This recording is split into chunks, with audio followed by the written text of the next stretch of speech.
Good morning, gearheads, and welcome to the steel toe 4-year anniversary of my miserable, whining existence. We're here, we're queer, get used to it. Streamlabs, PayPal, Super Chats, Super Cuts. Give it all to Blind Mike for the goal. And go to blindmike.net while you're at it. And now give it up for the host that has it all while I cry in bed in the fetal position. Blind Mike Geary.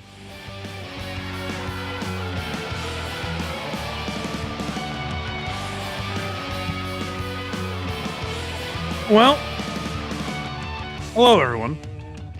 I hope almost everyone that is usually watching is watching today, because I know we're down at least one viewer. It's a Casey day, so Craig's not with us. He's actually in chat, Mike. I don't know how you felt about it. Is he actually? He's in chat. Yeah. What a gutless coward. Trying to prove he watches when Casey's on. That's exactly what he's doing. What a spineless jellyfish. No, see, he was lying, guys. He did this to throw me under the bus as if I was lying. I swear to you, that's a verbatim conversation I had where Craig said to me, I can't get through episodes when Casey produces, which you might take as a shot at you, and I understand that, because it is. But I take it as a shot at me. Like, I can't overcome whatever it is you're doing production-wise. I'm so horrible that I can't even overcome that. We're both too old. I think Yeah. we're out of his demo. That's yeah. Craig's stopping by while he's on his way to some horrible Mr. Beast content or something, trying to scope the scene in the comments. My guess is he's already back in Knightsville. Craig, put one more chat in text if you're still awake. I would guarantee you that's the first time he's ever been in the chat when you're producing. He's been there before, but not this early, I don't think. Plus, he has children, so right now, and He hopefully certainly their does. own. Oh, you got it. But yeah, so good morning, Craigers, and good morning, Mike. How are you doing? Yes. And Gearheads, and Electra. Hello, buddy. Hello, Electra. Hello, everyone. Morning. Hello. Glad everyone's here to join us. The Beggy monster looms large. We're trying to get to 10K subs today.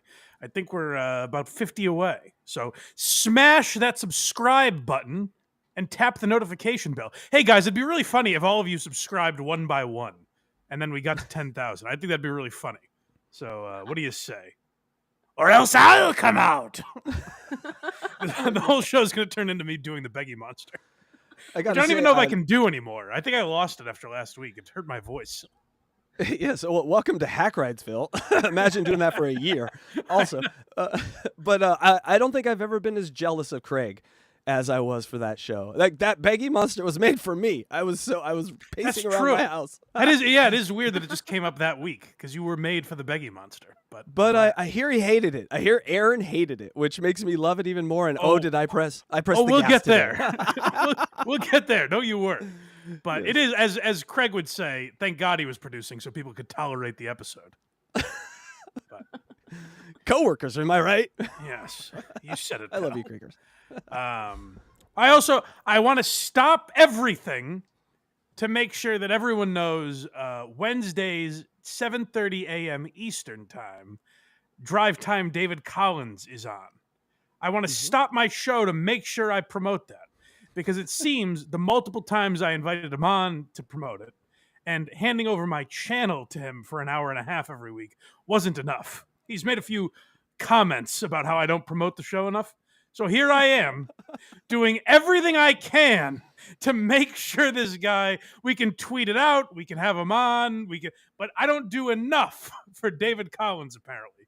So guys, please, for the love of God, make sure you're watching at 7:30 a.m. It's all I really care about, is that you watch Drive Time David Collins, 7:30 a.m. Eastern. So David gets snippy. He's like, oh, no one promotes the show. I think David's also mad that I don't call him. But when I call him, he's in character. So I can't talk about any of this stuff with him, because I get, yeah, right, or whatever he does, whatever David Collins bit is. But I don't know what that show is yet, but it's something. It's going to be fun watching you two. Everyone buckle in.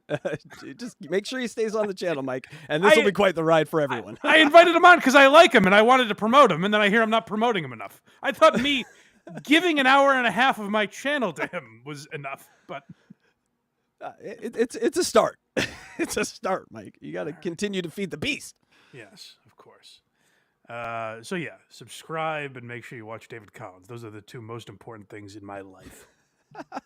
The only things I care about. What do you guys have going on while we're promoting things to start? We only have two topics today, which is weird, but I think it might take us like 2.5 hours. So strap in. Yeah, what's going on HackRideTheDemon.com? Well, after this show, directly after Blind Mike, we got a Catch-22 Sunday, which is coming up, which we've worked on all week, and we're doing live shit last night and yelling at the computers at each other. So that should be fun. And then unboxing Eric tonight. Hey, I wasn't yelling. That was you. Let's get that clear. I just said we, but it was mostly me. Oh, you too. So go check out HackRideTheDemon.com. And then lastly, least important of all, is stupidblindmike.net. Who cares about me? Make sure you go to David Collins first, subscribe to David Collins' Patreon, watch David Collins' 30-minute half-hour show, a show he actually puts effort into, and then go to HackRideTheDemon.com, then go to verygoodshow.org. Make sure you tell Craig what a terrific job he's doing. And then, if you have any time left after all that, go to blindmike.net if you'd be so kind and support me in this program. And Why You Laughing? And who are these socials? Tukey is on Why You Laughing this week. So check that out. And I appreciate everyone who contributes to all of those fine things. HackRide doesn't complain. Casey Day doesn't complain about a lack of promotion. And he does by far the most work on this show. It's not even close. And I never hear a peep out of this guy. I'm just trained now to work with no. YouTube has ground me into the ground. He's the only one that doesn't complain. Craig's a complete prima donna, saying like, "Oh, the only reason people watch is him." David's bitching about promotion. The one guy pumping away every day is Casey Day, and you don't hear a peep out of him. And Electra, of course, she's a delightful angel. But these two, I know, they get the most. They get the most grief. These two, but they're the only bright spot in my day. Hey, look at us. All right, that's the show, people. We can't do better than that. No. We have a lot to get into. Time to fuck it up. All right, here we go. We have a lot to get into. I want to start. We'll get to the topics we have today, but I do want to start by something I'm a little concerned by. That's my friend Joe from Virginia, who runs J37shop.com. It's an eBay store that he does a very nice job with. I'm worried he's lost his mind. Oh, no. This guy is losing it.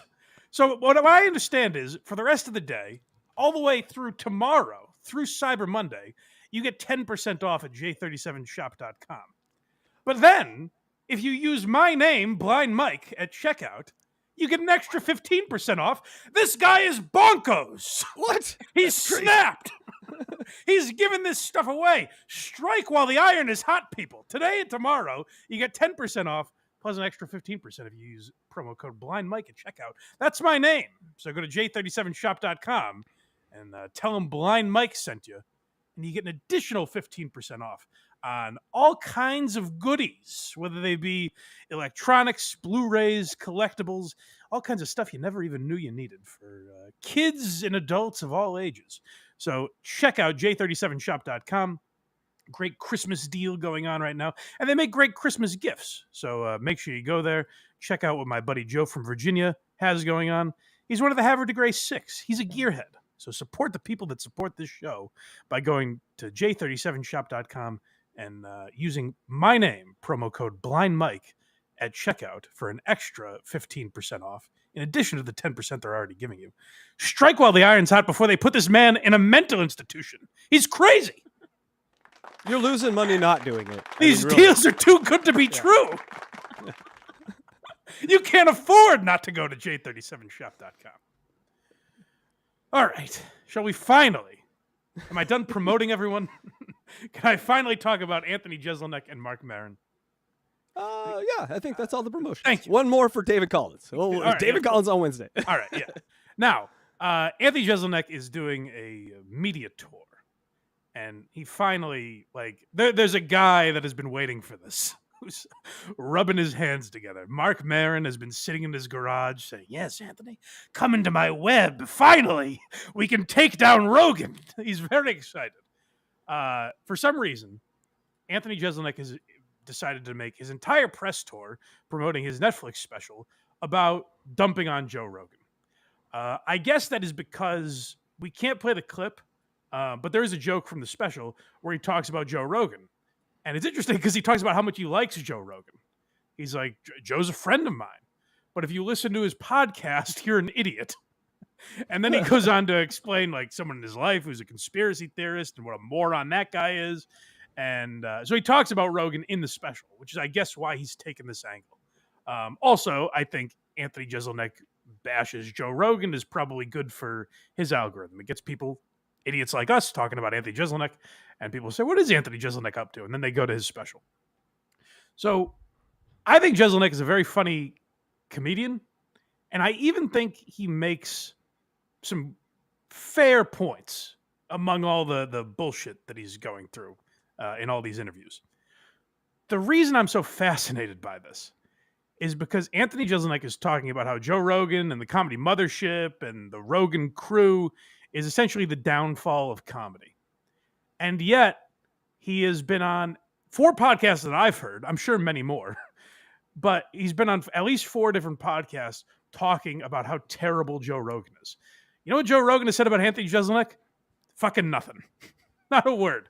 No one cares. And it's weird to me because like Maron and Jeselnik seem to have this belief that like the only acceptable comedy now is Joe Rogan. I don't know if you've seen the feedback on Rogan's special. People roundly trashed it. I got trashed because I said I thought it was fine. I thought it was okay. And people were like, you're a fucking idiot. You don't know anything. It was terrible. So people only talked about how bad Rogan's special was. Also, if you look at like who's successful in comedy, I don't like people like Rory Scovel, Maron and Jeselnik would be 2 examples. But like there's tons of examples of guys who don't fit whatever the mold of a Rogan comic would be that are doing very well. Even if you look at guests on Kill Tony, like Rick Glassman was on last week. Not a Rogan. I don't think he's ever been on Rogan, but even just politically, not a Rogan guy at all. Doesn't fit that mold. He's completely different and weird and unique. And he was on Kill Tony last week and seemed like he had a fine time.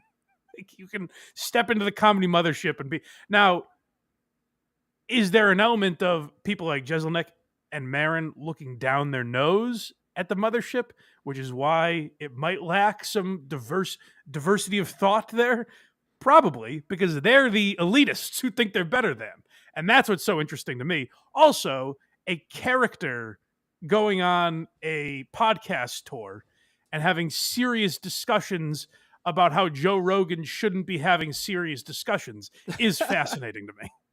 So, now that I've set all that up, I feel like for all the comments that are like, you're just sucking Rogan's dick, you hate Anthony Jeselnik, you're a Republican, I think I've laid it all out pretty well. So I guarantee we won't get any of those comments this week. Now, let's get into WTF with Marc Maron featuring Anthony Jeselnik. Yes, and I have a theory about this Jeselnik character that we're watching go here. But also, this was a Spotify you sent me to, Mike. So I did add some just AI Marc Maron videos. So that's what you're watching. Oh, goody. All right. Yes. First one called Anyone Can Do It. Oh, yeah. So this is interesting. This is like their gripe with comedy these days, I guess. And apparently it's different than it used to be. I think this is actually a good thing, but it's interesting to hear their take on it. Personal. I do a little of that myself. See it. Yeah. You know, I got like that. I don't know if have you seen the new special? Yes. Like the Norm story is me like dealing with that. Right. You know, getting to meet my hero and work with him and having it be a disaster was like that. Let me fix this. Or Thoughts and Prayers, talking about my Comedy Central show failing. Sure. It was like Sure. getting that off my chest. Yeah. But for the most part, it's how can I help comedy? Yeah, dude. I'm fucking going out there now, and I'm like, who are these people now? I don't know anybody. And when I do hear something, it's not good. Like, I'm like, I need to stop looking at the internet. I'm What not you really mean? on You social mean media. like other comics or just people? Other comics. Well, anyone can do it. Anyone can do it now. Well, now it's podcast. Hold on. Now, like, Anthony's going to get into it. Anthony's going to go on another podcast and talk about how terrible podcasts are. But first, Maron's like, now anyone can do it. when Maron came up in the 80s, were there people at open mics being like, no, you gotta joke about trans people? Like, is that how it used to be? Because it's not like that now. Is that Maron's issue that there aren't more gatekeepers? Like, anyone could have done comedy in 1986 if they wanted to. Actually, it's interesting because back then, no one gave a fuck about stand-up, really. People wanted to be actors or musicians or on Broadway. Like, their other art forms were much more popular than stand-up. So literally anyone could do it. Fucking Freddie Prinze got famous off of 5 minutes on Carson. Like, you're telling me that's not an example of anyone can do it? But now that's different? I actually think it's different now because there's so much horseshit out there. I don't know. I wonder if Maron's aware of who Tom Myers is. Actually, I do know he's aware of Dan Ninen. And it's like, do you think the feedback on a guy like Dan Ninen is positive? Like, people are just delusionally like, hey, just anyone saying words up there on a stage is great. Again, I actually recommend Maron start going to like podcast cringe on YouTube because I actually think he'd enjoy it. The feedback on people like Rogan is not all positive. So this idea like anyone can do it. Yep, anyone can do it and anyone can get shit on for it, which actually makes it much more horrifying than it was in 1985. Yeah, just scroll through your YouTube feed. YouTube serves up some 30 view shows every once in a while. Just take a gander. Yeah. Well, like I get a lot of like when we talk about D'Elia or Brendan Schaub, like they're kind of easy to rip on. And I still get comments like, "Oh, you're just jealous of them. That's why you're talking about them." So it's like everyone has defenders and everyone has like people who shit on them. You know, like that's the internet. It's actually worse to do it now because even someone like you said with 30 views can get some form of negative attention. Yeah, that's the only attention that you can really get with that. That's right. It's not so much being a comic as it is being a podcaster who does live appearances. I feel like I unleashed an evil on the world. But yours is different. I mean, yours. This one's different. Yeah, it's so different of Mark. You know what Mark did? Is he has a comedy guest on and he talks to them for an hour just about like whatever, their career, the business, whatever. And that's so different than every other comedy podcast. No one was like, now I actually like Maron a lot. And here's the other thing is like, if you criticize Maron, people are like, you're jealous of him or whatever. I think Maron's a terrific interviewer. There's even moments in this, like once they get away from this, like just bitching about the industry, like there's moments of Maron being a great interviewer. I think Maron is great at this and is one of the first guys to be like, hey, let's just sit down and talk about the comedy business and more so my problems. And like Maron was an originator of that. But the idea that like he's the only one is silly. For Jeselnik to go, oh, well, you're the one acceptable podcast. That's so crazy. I don't think I even need to rebut it. Like anyone listening would know that that's an insane thought to be like the WTF podcast is a solely different vehicle than anything else on YouTube right now or anywhere else. He's Aaron Imholting us. Oh, I've been in radio 30 years. You wouldn't understand. He's doing that thing where he's like, he's a tower, we're a tiny house. We can never be him. Right. But I feel like it's different than these other podcasts. How's it doing? Terrible. We have no guests. No engagement. Wait. I thought anyone could do it. I thought it was so easy for any asshole to turn on a microphone that someone of Anthony Jeselnik's stature should have 40 million views every episode, right? Like, can't anyone do it now? So why are you doing terrible, Anthony? Oh, I know. Anthony's doing bad numbers on his podcast because he's so dedicated to the craft. Mm-hmm. Damn his artistic integrity. It's costing him. Yeah, us too, right, Electra? Yeah, we're dedicated to the craft. That's why our numbers are so low, right, Electra? Say yes, dedicated to the craft. Definitely. Who listens to it? We have we do make money, but it's not like, oh, we got a good new guest. They keep telling us if you had guests, this would be huge. It'd be. So, like, Tim Dillon, who really doesn't have guests that often, like, Tim Dillon just sits there and rants and does massive numbers. He has guests once in a while, but for the most part, sits there, talks to himself, does massive numbers. Had the biggest show on Patreon at one time. I don't know if it's still number one, but pretty big either way. So, like, I think Anthony seems like bitter that he hasn't mastered podcasting, but also saying podcasting is a terrible thing that you should never get into. It's funny how that works. Yes. This next one is called Self-Important. Okay. I am a little worried about these clips. Spotify fucks up the timing sometimes, so I hope we have everything. But Okay. Yeah, I went to Spotify and I screenshotted the exact numbers. I know. That's what I'm worried about. I should have asked no. before because Spotify fucks shit up. But well, you're so good. You can discuss anything that they're talking about. So even if it's off topic. Oh, come on, Casey. Get out of here. There was a time, like it all of a sudden, like everybody has just figured out that, like, well, I can sit there and talk. Mm-hmm. And now we have like just thousands of blathering white guys. It's like the Hold on. zeitgeist has just I become don't afternoon. see very well. As you guys know, this is the Blind Mike Project. My eyes don't work too well. What are the races of the two gentlemen speaking? Marc Maron and Anthony Jeselnik. I think Eskimo. I'm blind. I can't see. Okay, good. Because they sure as shit better not be white. That would be devastating to this conversation if Marc Maron was like, all podcasts are now, except for mine, are two white guys just blathering about nothing. Anyways, back to the clip of the Marc Maron podcast. Yeah, Jeselnik, a classic sub-Saharan African name. Okay, good.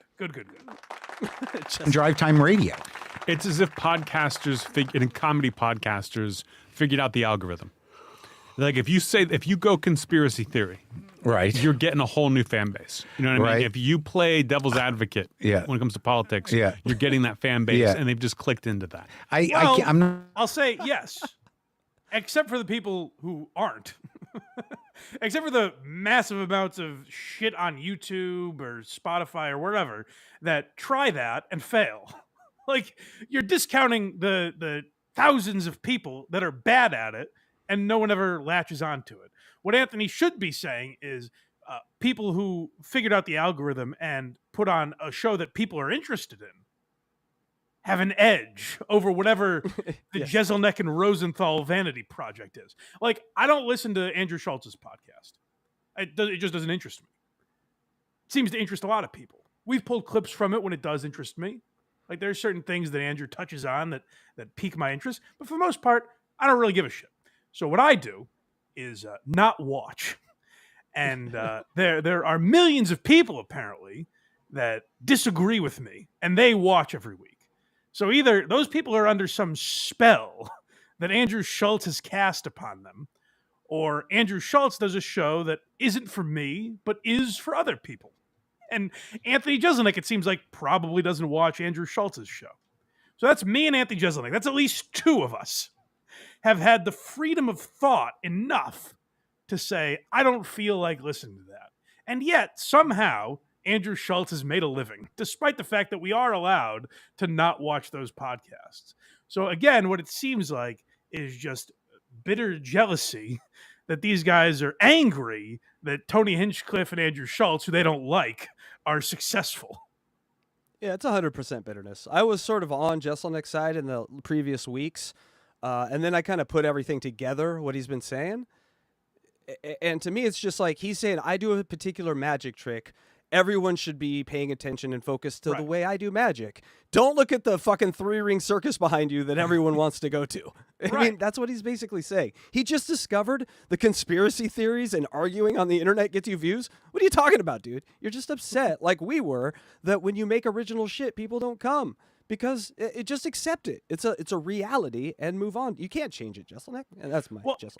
It's also funny to me that Jeselnik's gripe, because like you said, I listen to Jeselnik, and there are times where I'm like, that's a fair point. Like when he talked about Tony Hinchcliffe, like the ego on Tony Hinchcliffe. I was like, that's a fair point. And if you talk about certain guys just saying trans, like just bringing up trans because it's an edgy topic, quote unquote. Right. So it's like, I'll just make a joke about that. Like, that's fair somewhat. So there are moments where he makes good points. But what is crazy to me is to say that Joe Rogan is essentially an asshole for having serious conversations on a podcast. You're saying you're not a comedian, you're a podcaster, because what you do is have serious conversations on a podcast. Right, Marc Maron? Let's discuss this seriously on a podcast. To me, that's crazy hypocritical. And it's bizarre that he doesn't see that or acknowledge it. It's almost to the point where you're like, Anthony Jeselnik must be doing a bit, because to have a serious conversation on a podcast about how you're not a comic, if you have serious conversations on a podcast, it seems too meta to even to be real. I think he's trying to leave the door open so he can always say it was a bit in a character, while also trying to shove through some of these ideas. You remember when he said, it's not real comedy unless you get away with it, right? Like, and I kind of understood what he was saying. Like, you kind of need to be able to say the horrible thing, but not have people think you're a horrible person. But then I realized his comedy has no skin in the game. It's fake situations, fake outrage. Right. And it's very edgy to talk about how something to do with pedophilia about the lady next door, until you realize the lady next door doesn't exist. Not only is she not a pedophile, she's not real. So it's edgy to touch on those topics, but there's no substance behind it. He's created a system where he's always right. He's like, well, I have no skin in the game, but I got away with it. And the way you're an artist is get away with it. Hey, I did it, guys. Look at me. I mean, it's kind of pathetic. Where these guys are taking risks, like Joe Rogan and, these other Theo Vaughn, these other comedians. I don't always agree with what they're saying, and most of the time you strike out. But, that's professional baseball, baby. You 300's a Hall of Famer. And again, I like Jeselnik. I'm not saying that like you said, magic trick that he does, and I think it's actually very impressive, that essentially he gives you like 8 seconds to guess the punchline that he's telling. Like with his pauses, it's crazy. He's basically daring you to guess, to ruin the joke and guess what he's going to say, and you still don't know what he's going to say. He still surprises you. Like, that's very impressive to me. But it's also, if you're going to be the arbiter of comedy and say, well, that's the only way to do it, you're just wrong.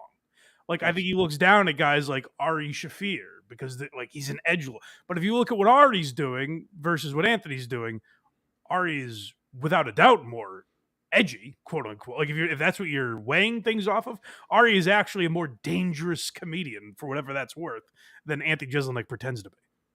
Jeselnik might be one of the safest comedians on the planet. That's what I've discovered. Like, his, of course, because people can go, "Ooh, I'm naughty." Yeah, I'm laughing at something naughty, but it's not. But you're not actually offending anyone.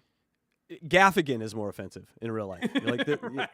I'm not there's someone that enjoys Hot Pockets that he's offending. Exactly. I'm not that calculating. But whenever I flip around those podcasts, it's always like 3 dudes. Most of the time we know at least 2 of them just sitting around going like, "When was the first time you shit your pants as an adult?" Yeah. See, we have a lady with us, Mike. Yeah, that's totally not. But again, I don't know what he's talking about, because even if he's talking about like Legion of Skanks, or like, they do some of that, I guess, but also then they don't. You know what I mean? So you're marginalizing these people. And by the way, like, Maron came up, like, he was on Tough Crowd a bunch. He was friends with like those guys. Is that different than that crew of guys, like, trying to be shocking and edgy? The group that's trying to be shocking and edgy now? Is it that different from 20 years ago? I really don't think so. Like, Maron's trying to get you to believe it's doomsday, that everything's falling apart. But it's really not that different than it ever has been. Fucking Dice was popular 40 years ago. Like, this is all, it's the same type of shit. It's a little generational bias going on here. Yeah. And that's an hour. Yeah.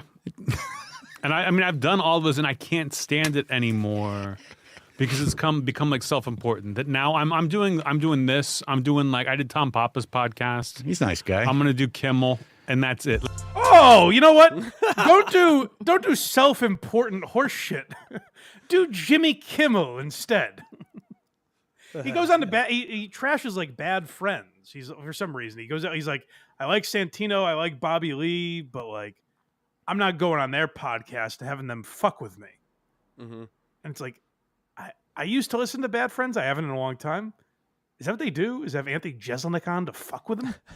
Is that really the vibe? So there might be some weird thing where Jeselnik feels like out of mainstream comedy, like not accepted by those guys. But again, like, who would be the first person to invite Jeselnik on would be Joe Rogan. He's done it before. Jeselnik has done his show. And then Jeselnik says, like, I'm not going to do that show anymore. I'm above it. So it's like, you're the one being self-important. Like, it's amazing to me that he's using these words. He's like, oh, all these shows seem so self-important to me. I will go on a press tour criticizing a guy And also, I'll sprinkle in that I will never do his podcast again. So he can't confront me publicly about it. I think Jeselnik's one of those guys that finds market inefficiencies.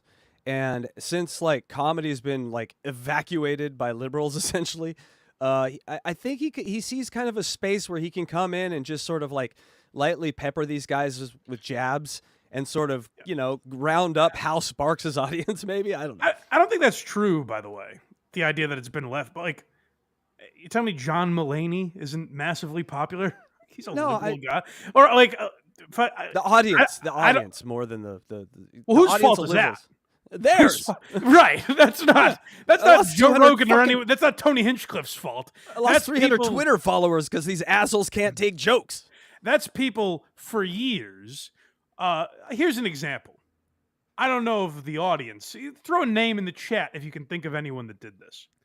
The reason that maybe liberals aren't in comedy audiences anymore is because we spent about a decade criticizing the likes of Shane Gillis. And when Shane Gillis tried to get SNL, we said that he was an edgelord loser who would never make it in comedy. Who's someone that said something like that? I can't think.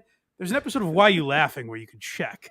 I don't know if Anthony Jeselnik knows anyone like that would go out of his way to bash a nobody comic before his career started in the name of political correctness, essentially.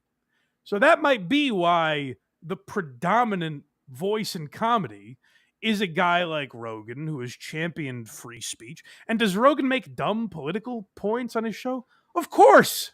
He's a pothead comedian who comments on jujitsu, who you're turning to for political news. Believes in dragons, Mike. He believes in dragons. Now, I don't know what more Joe Rogan has to do, because he's gone on both his podcast and his Netflix special and said, you should not listen to me. Don't come to me for medical advice. I'm going to continue talking about this stuff because it interests me. But don't listen to me. Don't do whatever I say blindly. I don't know what more responsibility Joe Rogan has other than that. He's said it. He's been upfront with it. Does he think he's smarter than he is? Probably. So does Anthony Jeselnik, it seems. So do I. So does everyone. So do most people. The reason I'm confident enough to pontificate into a microphone like this is because I probably think I'm smarter than I am. Most people will call me an idiot in the comments, but I don't believe that. So, like, in order to do this, you kind of need to think you're smarter or more important than you are in some way. So I don't get the idea of like blaming Joe Rogan for people listening to his podcast. And Anthony can hide behind the fact, no, I said I like Joe Rogan. I just blame the idiots who listen to him. Okay, well, we know what you're doing. That's not a compliment to Joe, you know? This next one's called Opie and Anthony, or O&A. I'm assuming that's what that stands for. O&A, yes, you're correct. Maron was a frequent guest on Opie and Anthony. Never seemed to have a problem with it. This is bizarre. I looked for this clip that Anthony's talking about. Was not able to find it. If anyone can, you guys know I'm an O&A historian of sorts. We've done episodes about it, so send it my way if you can find Anthony Jeselnik's first appearance. I couldn't find evidence of this anywhere, but this is Jeselnik talking about when he was on O&A. Like I don't want to do the rounds. I like Bobby Lee. I like Andrew Santino. I don't want to put up with bad friends. Yeah. I don't want to go in there and do that. Yeah. That I'm trying to avoid it. Because you don't know what's going to happen? I kind of know what's going to happen. I know they're just going to try to annoy me. Yeah. And I'm just going to get annoyed. And that's why? Jeselnik has done Andrew's podcast before, and it seemed like a perfectly fine time. This is now I'm aware, like, maybe it's a character, because why would he be saying that about guys he likes? That's weird to me. So maybe there is a bit of a character I'm missing, because that seemed out of nowhere. That made no sense to me. That annoys him, but you can date Amy Schumer. Get out of here. Get the fuck out of here. Well, that was many years ago. Still, that's probably why he's still annoyed. It can be funny, me being, pissed off at someone. Yeah. But if I'm like building a press tour? Oh, you mean? No, I can leave that. They're going to try to get you worked up. Yeah. Oh, absolutely. Yeah. I remember just back in the day in New York where, I do Opie and Anthony occasionally, but you just didn't know what you were going to be part of. Yeah. That's a different thing. Like, am I going to be part of some racist excursion? Oh, I remember doing Opie really, and Mark, Anthony because he kept coming back all the way to the end. Like, Mark was on So I mean, he wasn't like Colin Quinn or Patrice or any of these guys, but he was on somewhat regularly. Like, I don't get this. There was even a thing where Maron had to apologize. He like felt bad because Howard instituted a rule where you couldn't do Stern the same day or the same week you did O&A. And I remember like Maron it came up because Maron did that, and he had to like cancel on Opie and Anthony and felt very bad about it. But Mark, you kept doing. You're an adult. Why would you keep doing this horribly racist? Like, why would you walk into this den of horrors if you knew what it was? That's crazy to me. You know, times were different back then, Mike. I suppose Bitcoin was $1,000. those are the In the day. Oh my God. Can you imagine? And it was a huge deal. Yeah. It was like, you Right. got to get on there. You'd be part of the guys, one of And the guys. I remember I was doing like a weekend at Caroline's, and they had it on the list, and I Yeah. get there at like 7 in the morning, Right. drink a big coffee, and, Yeah. and an intern meets me, and he's like shaking. And he's like, I'm so sorry. They don't have time for you today. Hold on. no. I like all the imagery, by the way. I drink a big coffee as if that matters for some reason. Like, oh my God, Anthony, your poor stomach. How did you do that? Let me paint a picture for you, Mike. I was drinking coffee.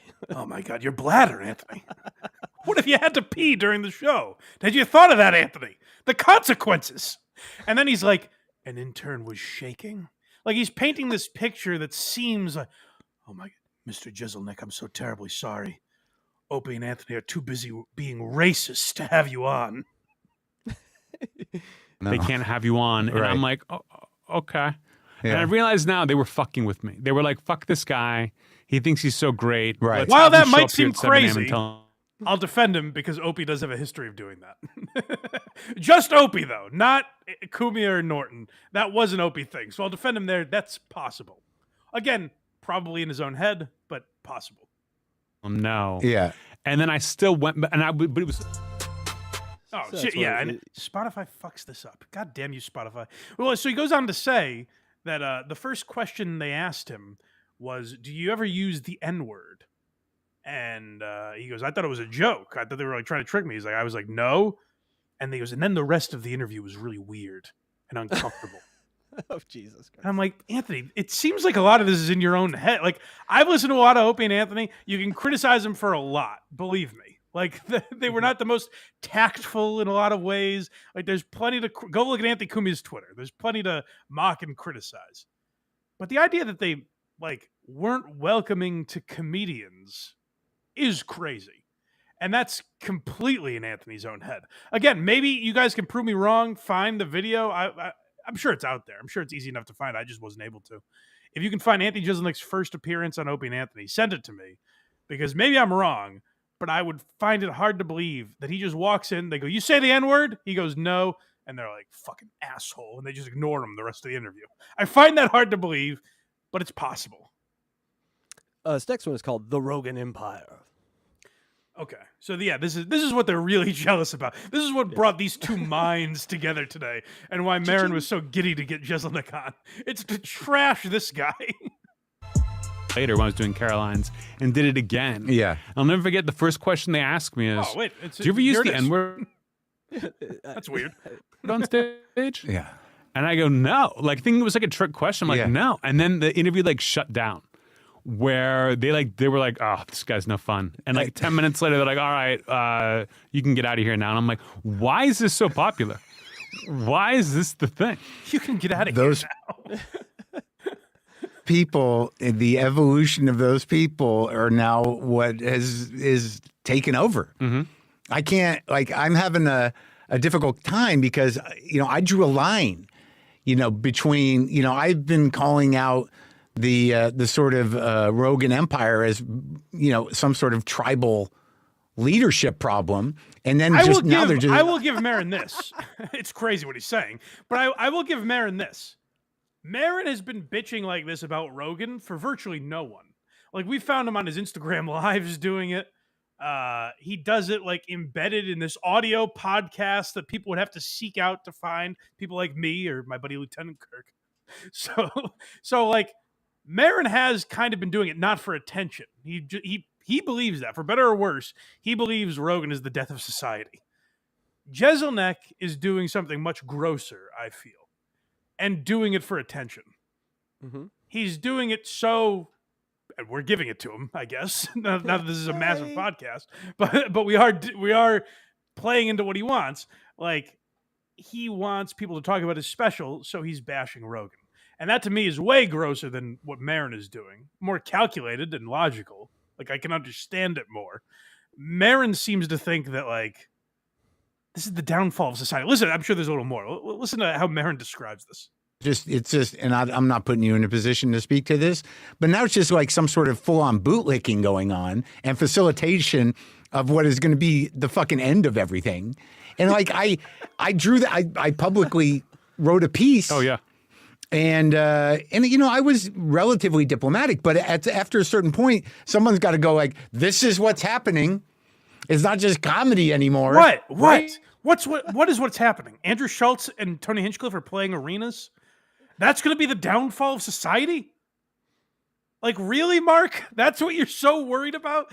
That society is going to come crumbling down because a guy who makes Puerto Rico jokes is playing big venues? Like, that can't possibly be a political issue worth writing an article about and worth yelling to your followers like, we're all going to die. Mark's calling for a civil war because the mothership is sold out every night. Like, that's crazy to me. That can't possibly. And again, it would be indicative of something bigger if Tony Hinchcliffe was massively successful, but Jim Gaffigan was in poverty. You know what I mean? Like, if Jim Gaffigan suddenly started getting more political and goes on SNL and plays Tim Walls and all that stuff, and all of a sudden Jim Gaffigan was starving, that would be worrisome for society. Because then, yes, it would be like, oh, you have to have this one line of thinking. Like, if Patton Oswalt was spotted in a soup kitchen, that would be troublesome. You know what I mean? But Marc Maron has a special on HBO. Anthony Jeselnik has a special on Netflix. These guys are still getting things. And that's what makes the bitching really insane, is like, so what you're mad about is essentially freedom of thought, where there's a world where Joe Rogan and Marc Maron can both be popular. That's what you're upset about? Because Joe Rogan is more popular and got $200 million from Spotify? I don't know, Mark. Mark brags in this. I don't know if we have it or not, but Mark brags about not being on YouTube. He's like, yeah, man, this is just I don't give into that kind of stuff. This is just different, man. It's like, okay, Mark. Well, maybe you could have gotten $100 million from Spotify if your podcast was out there more and getting the exclusive rights to it meant something 4 years ago. And then maybe you could have got another deal when they realized, oh, you know what? Maybe it's better to just have essentially the licensing rights and still get the ad money from YouTube and all these other platforms. Maybe if you weren't so fucking hip and punk rock. Anthony actually says that in this interview, by the way. Anthony calls himself a punk rocker. Oh no. Anthony, you're on Netflix. I'm sorry to tell you. The reason I know you is because you've been on Comedy Central and Netflix. I don't know how punk rock that is, Anthony. But maybe if you guys weren't so fucking cool, man, then you would have all the things you're jealous of. Maybe that's possible. And just a reminder, we're 5 minutes into the interview with two of the comic legends of our lifetime, and we haven't even breathed through our nose once, Mike. What's going on here? Are they comedians or not? Right? Yeah. No, I totally agree with you 100%. You used a lot of words I did not understand in the op-ed piece, but I agree with you.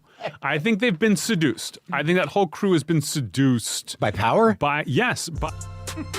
Seduced by power, the power Guys, of laughter. Watch Saturday Night Live sometime. Just throw on SNL once. I mean, what the fuck are you talking about? The dark side. Now, again, I'll grant you, like, if Rogan starts changing his comedy or his pop, which I watched a video from Kyle Kalinske the other day. I don't know if that's a guy who's snapped or not. I know Rogan used to have him on, and evidently now he doesn't, because this Kyle Kalinske, I think I'm saying it right, Kyle Kalinske, made a video just trashing Rogan. and basically saying like Rogan was a guy who was for the people essentially, and now he's having like these billionaires on who just lie to his face, and Rogan's not smart enough to understand that. I don't know if that's true or that's politically biased or whatever. I don't care enough about these issues to have a real debate with you on that. But like, that's something you can criticize Rogan for. Like, take those clips and be like, hey, this is Rogan just straight up getting lied to. This is a guy you shouldn't really be listening to because he's a dummy. That's perfectly fine. What you're saying is Joe Rogan having Donald Trump on is the downfall of comedy. And that I don't understand. Like, if it meant that suddenly like there were other people doing funny stuff that were getting shut down, you might be onto something. But this again, I know I keep saying it, but it just feels like bitterness that you guys started at the same time. And by the way, this is a guy who had Obama on. Like, let's not forget. Like, Marc Maron interviewed Obama, and you're like, oh, these guys are the downfall of society. I think what it really is Marc Maron had Obama on. It moved the needle for like a week, and then people forgot about it. Whereas Rogan was having these conversations with people, and it led to $200 million for Spotify. And I kind of get being annoyed by that if you're Maron, but it's not like Maron's unsuccessful. And that's where it gets really gross listening to these guys just be like, they have everything, man, and people aren't seeing it. They're not seeing what's right in front of them. No, people have listened to fucking 4 hours of a Joe Rogan podcast. They've decided whether or not they agree with this guy. You know, it's been decided. This next one's called Teaming Up. This is, again, it seems like, honestly, it seems like, I think Jeselnik might have been friends with some or all of these guys at one point. And it seems like he feels like he's not in the in crowd anymore. Like he's gotten pushed out because of his political beliefs. Because, like, I've watched comedy podcasts and radio shows and all this shit for most of my life, a long time now. And it seems like a pretty welcoming group where you have people of all races, genders, sexual orientations, political beliefs coming together to bust each other's balls. That's what Tough Crowd was. Where you had the cast was a super liberal Hispanic guy, a couple liberal black guys, a very far right conservative, Jim Norton and Colin, who are kind of in the middle but lean right. Like, you had these completely opposing viewpoints and ideologies, and yet they would all like bust each other's balls and be friends. And now, because of Trump and media coverage and all this stuff over the last 10 years, people have lost their minds like this, where Jeselnik and Maron are like, we can't be friends with these people anymore. They're teaming up against us. And it's just, I don't think it's happening. Feels like the entire all of what we knew of show business that's sort of been marginalized, and these bigger outlets like whoever's doing the special, they're just going to glom onto those guys because they don't give a fuck. Mm-hmm. They just want the numbers. Yes. So and now like Anthony, I'm starting. How dare you say yes? Where is your special? That little upstart Netflix. Bum, bum. What are you talking about? How dare Anthony say yes to that? Where like, oh, these corporations just glom onto these guys. Anthony's special's on Netflix. Like, what are you guys talking about? I have to fight the urge, or I have to fight I don't know if it's a fear, but that part of the victory lap thing is that, if you think differently, all of a sudden you've got to fight the position of sort of like, I've been beaten. That's how it's weird to me that to be contradictory towards that group is seen as like a betrayal. I know, and not like we're all comedians, right? We are all like free thinkers. Jesus Christ! But you're saying they're not comedians. That's the betrayal, Anthony. You said these guys aren't comedians. By the way, I took podcaster out of my bio. Ooh, yes, he did. How cool! He bragged to Maron. That might be one of the things that got cut off. He's like, by the way, Mark, I took podcaster out of my bio. Maron's like, nice, man. How rad of you. But like, Anthony went on multiple podcasts, said these guys aren't comedians, and they're now like, why do people think I'm trashing them? We're all comedians, guys. We should be able to joke around. there was no joking in what Anthony did. That's the whole point of this. Like, if he was joking, I would have laughed. I find Anthony Jeselnik funny. There were no jokes here. It was a serious rant about how these guys aren't comics. And now he has the audacity to be like, why do people think like we're going against them, man? I don't get it. Thinkers. Sure. And you go on stage by yourself. Right. This whole team up shit I can't stand it. couldn't be more lame to me. And I No don't one has a understand why- problem with it. No one. Anthony, you've talked about these guys on every podcast you've gone on. I've not heard them once talk about Anthony Jeselnik. I've especially never heard them be like, do you believe Anthony Jeselnik goes on stage without a team? Do you believe he's not one of us? Can you believe Maron and Jeselnik don't have a team behind them? I've never heard them criticize you. Maybe they're doing it privately and I'm not in on it. But it seems like the guy who's mad about people teaming up is you. Like, what? Because these guys are friends and have each other on their podcasts? They're a team now? No. They're all in it for each other. The reason, I've said it before, the reason Hinchcliffe did the Trump rally, the reason he went on that was for one man, and it wasn't Donald Trump. Tony Hinchcliffe did that for Tony Hinchcliffe. And ultimately it worked. Maybe he got more backlash than he realized. And by the way, Tony Hinchcliffe put out a stand-up set about that incident. I thought it was fine. I didn't think it was great. I didn't think it was terrible. I don't think Tony Hinchcliffe is the best comedian. I think he's very far from it. I think he's an okay comic, and his podcast I think is good. So I guess that's ultimately what they're mad at. It's kind of like we used to talk about Rife, and I came to the point where I was like, this is not Matt Rife's fault. Matt Rife is like an okay comic. He's whatever. He's born with those abs. Yes. I realized I just didn't get why he was like the biggest comedian in the world. And then the more you listen to Matt Rife, you're like, I don't hate this guy. So maybe that's something like Anthony Jeselnik is going through, where like he's actually mad at the fans or whatever. But it's coming off as like bitterness towards these guys when they've done nothing to you, and you're like, why can't I bust their chops a little bit? What's wrong with what I'm saying? It's like, well, you're ripping apart entirely who they are and what they've accomplished. That's right. Why people are calling it out. Right. I don't agree with Anthony's first part there, but this teaming up thing, I can understand why institutionalized comedians would understand, or why they would think that way, because like, oh, we're lone wolves out here, comedians. So you don't team up with other comedians, except you do. Like it happens, Legion of Skanks, every show ever that has a co-host that are funny. You just, they always have. Like even back in the day, like comics were fucking Rickles and Newhart were teamed up, I guess, and went on vacations together, and then they talked about it on the Tonight Show. If that's teaming up, then it's been happening forever. Because Jeselnik talks about the dead babies. He's like, I'm out here alone on this thing, but there's no dead babies, and you're just being a kind of a prick, not being friends with other people, you know? But also, like, Jeselnik is friends with, he's friends with Mulaney and Kumail Nanjiani and all these guys that, like, he's friends with Maron, you know? Like, you could be friends with comics, and Anthony is. So, like, I don't get the teaming up. It seems like a guy who feels like he's been pushed out of the clique or something.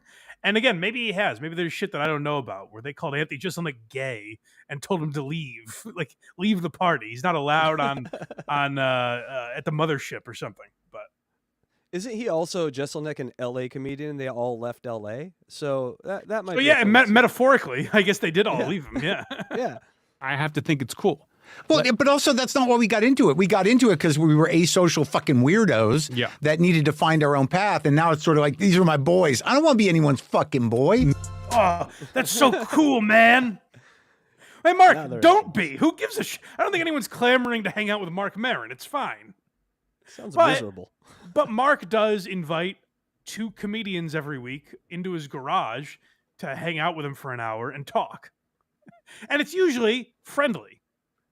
Like, even the contentious ones over the years, like, Maron kind of tries to be a little, like, playful and friendly. So, like, I don't even get the point of you. Are you supposed to be hostile towards every other comic? I don't get it. It's friendly, but don't count on funny, because I've been listening now for 6 minutes and I've not laughed. Right. Two comedians. This is called The Mothership.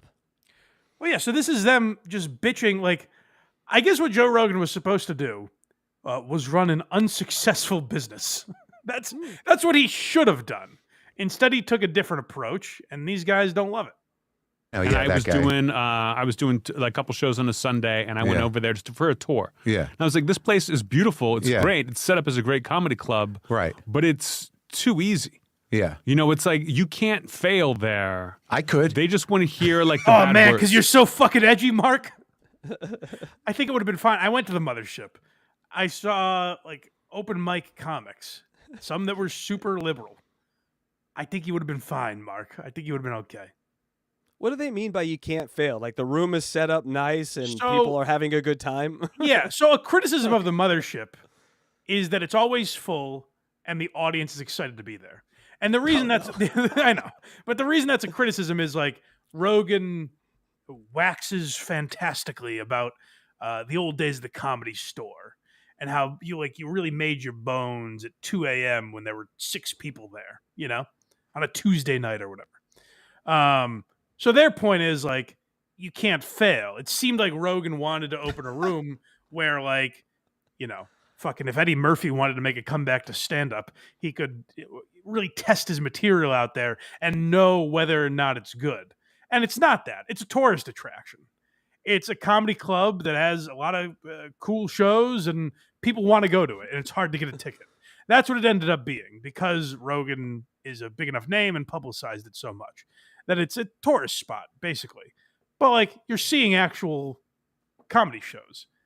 So I don't know what Rogan should have done is be like, hey, I'm opening a comedy club. I'm not going to tell anyone where it is because I want it to fail. I guess is what he should have done. As we all know, tourists' laugh are different. They count for less. 2/3 of a laugh is a tourist laugh. Sure. I'm sure they would be so happy to see you there that you would destroy. Yeah. I can't imagine Joe Rogan's ever had a bad set Yeah. at in that comedy place. club. That's Can you probably imagine a band going into a stadium and be like, you guys, the sound's just too good. I mean, usually our songs sound like garage pieces of crap, but we're just too good. We sound like you two here. Cancel the show. That's probably true. But like, is he supposed to do a show where it's like, all right, tonight I'm only allowing 6 people who have never heard of me into the building, and I'm going to perform for them? It's like, no, it's a business. You got to pay the fucking staff, so you sell tickets to people who want to go. Like, this is a criticism I don't even get. Yeah, who goes to comedy club? A lot of tourists go to comedy clubs in New York, Los Angeles. Who do you think your audience is, Jeselnik? Right. It's the problem with the Comedy Cellar, and I'm sure the Comedy Store now too, where like after I think it's a few different things, but they always say like after Louis used the Comedy Cellar in the intro to his show. Mm-hmm. And like, you know, the Opie and Anthony talking about it. So like it became a historic place. So now you can't really fail at the Comedy Cellar. It's not what it used to be. I don't think the owners of the Comedy Cellar are like, fuck, we really messed up now. It's like, no, find a different place to, if you're trying to work out material, find a different place to go. If you're trying to make a few bucks, go to the mothership. What can I tell you? Yeah, fun fact, Kevin Brennan used to pick up his mail at the Comedy Cellar because he was scared people would know his address. So Is that's that a fun right? fact. I didn't Yes. know. Because they're happy to be part of the thing. Mm-hmm. And so they were just thrilled. Mm-hmm. Like the only thing that makes me want to do it is that I have some bits now that are really kind of like, they're dark, but they're personal, but they're edgier than anything that those guys could do. Yes. Oh man. And I just wonder if I could get them into Mark, that zone. Mark, don't do that to us. We're too scared. Is there a baby? Because I got a guy for you. He's right there. You can trade no. the best baby joke. I bet Mark's going to talk about Trump. No, not in our house, Mark, please. Oh, these guys. Mark, I think it would go fine. No one, like, they're comedy fans. They would probably laugh. Now, there are people, like, Kirk's talked about this a bunch recently, where, like, Who? Kirk Minahan. I'm not sure if you've heard of him. No, never heard. But he's talked a bunch recently about how, like, now the most sensitive group are Trump supporters. Because if you make a joke about Trump, they go fucking nuts. But that's who Maron should be trying to piss off. Like, comedy, that's not comedy fans. If you went to Skankfest, I'm sure Mark has this image of Skankfest as well, where, like, oh man, if I went there, it'd be so much edgier than anything. This is also talking like a child. So much edgier than anything they've ever seen. I would blow their balls off. They'd lose their minds if they heard me. It's like, no, it would probably kill. like Maron would probably do pretty well there. It's an environment set up to support comedy because they are comedy fans. I've heard people bomb at Skankfest, and it's not because they were liberal. It's because they fucking sucked or just had a bad set, you know? It's not because they were so liberal that the audience couldn't handle it. It was just like, oh, yeah, they didn't really bring it today. Not that big a deal. I'm sure you'd be fine, Mark. You know what, Mark? I dare you. Go to the mothership. See if you shock the world. See if you piss everyone off, man. I'm sure it would go fine. He also kind of set it up perfectly if he did that because, I bombed there. I'm the only person that's ever bombed at the mothership. Look at me. Like, you set it up. So no matter what you do there, you're great. This one's called What Anthony Wants to Do. This was astonishing to me. I hope this one is timed right, because after all of this, after Anthony saying like, I took podcaster out of my bio, podcasting's lame, man. This is what I want to do. Again, Maron, being a good interviewer, asks him, so ideally, what would you do with your career? And I couldn't believe that this was Anthony's answer. Have been like more polite when I showed up there. Everyone was great, but didn't get the job and was so like upset. Not just that I didn't get it, but that I came close. Yeah. That I was like, I have to make sure that my next hour is so good that I'm glad I didn't get the job. And also that you don't have to do anything. That was the big shift, is like, I couldn't understand, like there were periods there where I'd watch your career. They're talking about SNL. I hope we have shit. I think it might have got cut off at the beginning there. He might have said like, my number one job that I didn't get, that I wanted to get, was SNL. No, yeah. I'm hoping we have what I'm looking for, but we'll hear. I just cut where you told me. No, I'm not blaming you. Calm down. It's Gregor's fault. And I like the new special. It's great. But like there were periods after the talk show, I'm like, what the fuck is he going to do? Oh, here we go. But ultimately, you're stand-up. And you built that audience. So you don't have to fucking do any of that shit anymore. No. I mean, is there something you'd want to do? I really love doing good talk. Ah, shit. Yeah, that's Spotify just fucks things up. Just a few. So I'll tell you what Anthony wanted to do. He goes, I really love doing good talk. And Mark goes, I don't know what that is. Why don't you explain it to me? He says, well, it's a show where I interview comedians and then we play games. And I was like, are you fucking kidding me, Anthony? A podcast is what you're describing. After all that, that's your greatest dream is to do a podcast, but just on Netflix. This might be a character. This might be a character by both of them that they're people doing. have suggested that, and I'm not discounting it, but like, if he's doing a character, it is so straight-laced. Yes. And so there are no jokes. No. It's just to annoy like me, I guess. That's the only part. And if he did, it's masterful because it did annoy me. So well played, Anthony. Just to confound the commentary community. It's just, what was that? Yes, yeah. But it's like, again, because someone compared it to Norm. Someone in our comments was like, Anthony's a big Norm fan. Maybe he's doing like a Norm type thing. And I was like, well, the big difference was that Norm was funny. And there's nothing like, maybe not everyone understood Norm, but some people did. And this is a thing where it's like, I don't get what the joke is here. He's just bitching constantly about podcasts. But I couldn't believe that he was like, I like what I ideally would want to do is I wish Good Talk got picked up, because that was a show where we interviewed we interviewed comedians for a half an hour and then had little games we played. I was like, you got to be shitting me. We had a little intro. We had some voices. It was some good times. Yeah, we do a MeUndies ad 20 minutes in, and then... All right, Mike, we got some super chats we can get to. Electra, are you with us? I am. Holy shit. That's a fucking... Hello. Yeah. All right, Electra, here we go. From Fun OK for $2, Longhorns versus Ducks. Winner take all. That's right, baby. Hook 'em. Hey, chat, real quick. Think of something because we want to make a bet between me and Blind Mike. If the Ducks, Casey wants this. I haven't want the bet. I haven't watched a single Longhorns game this year. You've Not never over watched this. a Longhorns game. Hey-o. I've never. out. I'm not a fan. I thought you were. All right. I mean, I'm a fake fan. Like if you asked me who I root for, it'd be the Texas Longhorns. But All right, put in chat Don if you want Fried us to do a bet. Chicken. Oh, sorry. Go ahead. No, that's okay. Go ahead, Electra. From Don Fried Chicken, $4.99. Craig taught my daughter what happens when two people stand under the mistletoe. I was Ooh. not pleased. yeah, that's tough.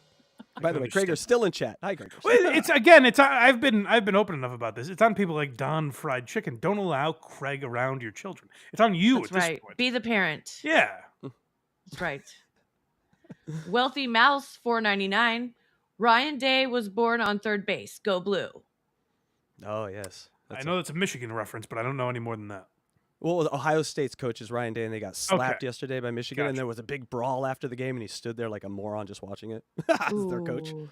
Nice. If college football's the greatest thing ever.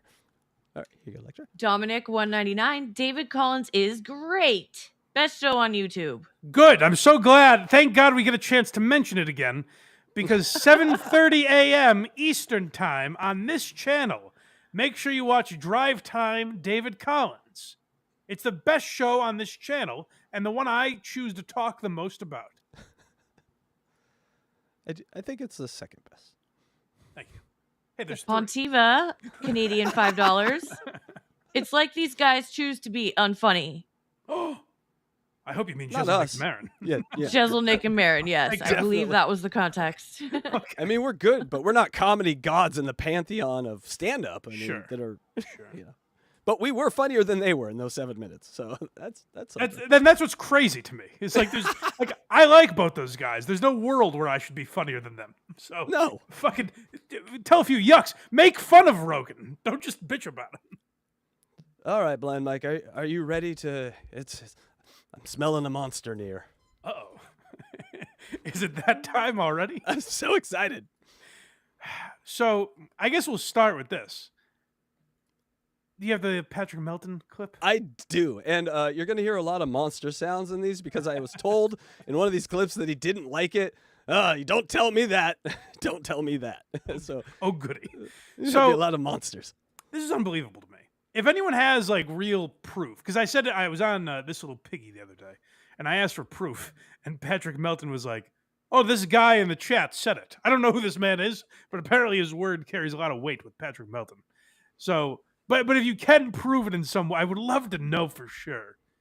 If you can like send Aaron some sort of Beggy Monster chat and see if he ever reads it. I would love to know that because we did our Beggy Monster thing. And here's how I assume there were three options. One, most likely, Aaron would never watch it or give a shit about it, which is kind of how I like it. That would be ideal. I'm not doing this to get Aaron's attention. It's just something I enjoy talking about it. So that was option one. Option two would be he goes, "Oh man, they really nailed me with that Beggy Monster stuff. That's pretty funny." Option three, as I saw it, would be going, "Oh, these assholes, like I don't do that seriously. I don't think there's a monster lurking about." And then he can make fun of us. Those are the three options that I foresaw. I didn't imagine it would go this route that Patrick Melton mentions on Nobody Likes Onions.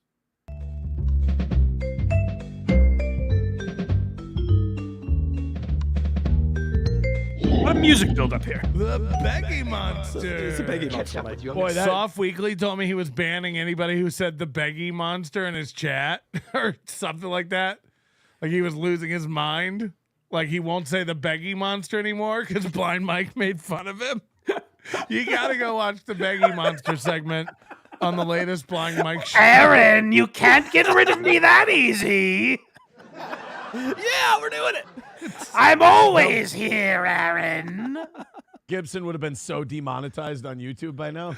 The Beggy Monster. So crazy if that's true. Well, I asked Patrick. I was like, is there any way to confirm that? He goes, "Oh, Soft Weekly said it." And I was like, that means nothing. I don't know who that is. Those are words. I mean, nothing. I don't know who or what that is. Does Hard Daily confirm it? I mean, That's fun. That's good wordplay. So guys, I mean, there's really no choice other than to tell Aaron. By the way, have we kept subscribing? What are our subscribers at? That's the goal today. The Beggy Monster is demanding we get to 10,000 subscribers by the end of this show, and then I totally forgot to mention it a second time. So feel free to do that if you like. But Aaron, you're banning people. Listen. If there's stuff with your ex-wife, or even like the idea that you headbutted April, like if you don't want that out there, whatever. I get no, why?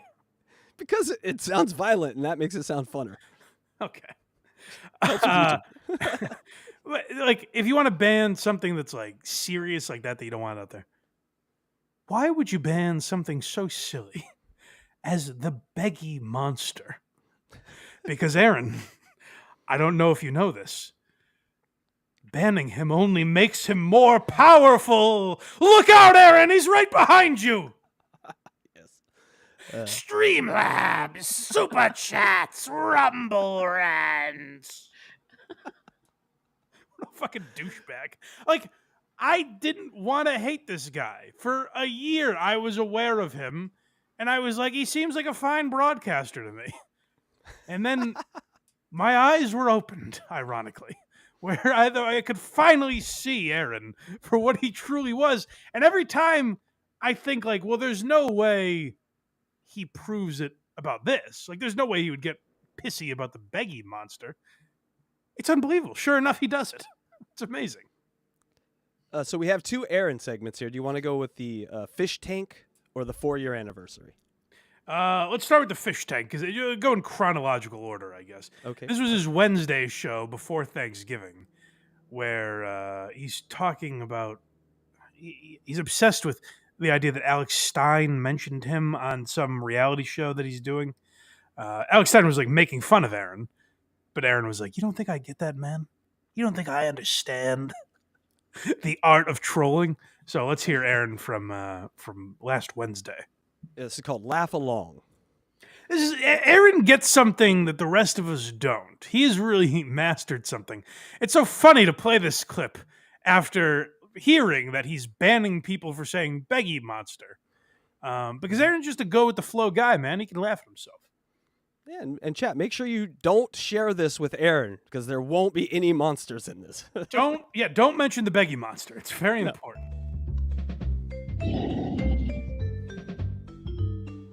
Right. Like, people don't understand. Like, the reason I'm different and the reason people view me as different and the Hold on. Already, I've got a problem. Who's like, oh, you know who just revolutionized podcasting, man, is Aaron M. Holt. You know, Aaron is so different, man. Actually, what most people view you as is like kind of a radio hack who's desperately trying to get back to the super traditional, cookie cutter, straight-laced AM talk radio. That's actually how people view you.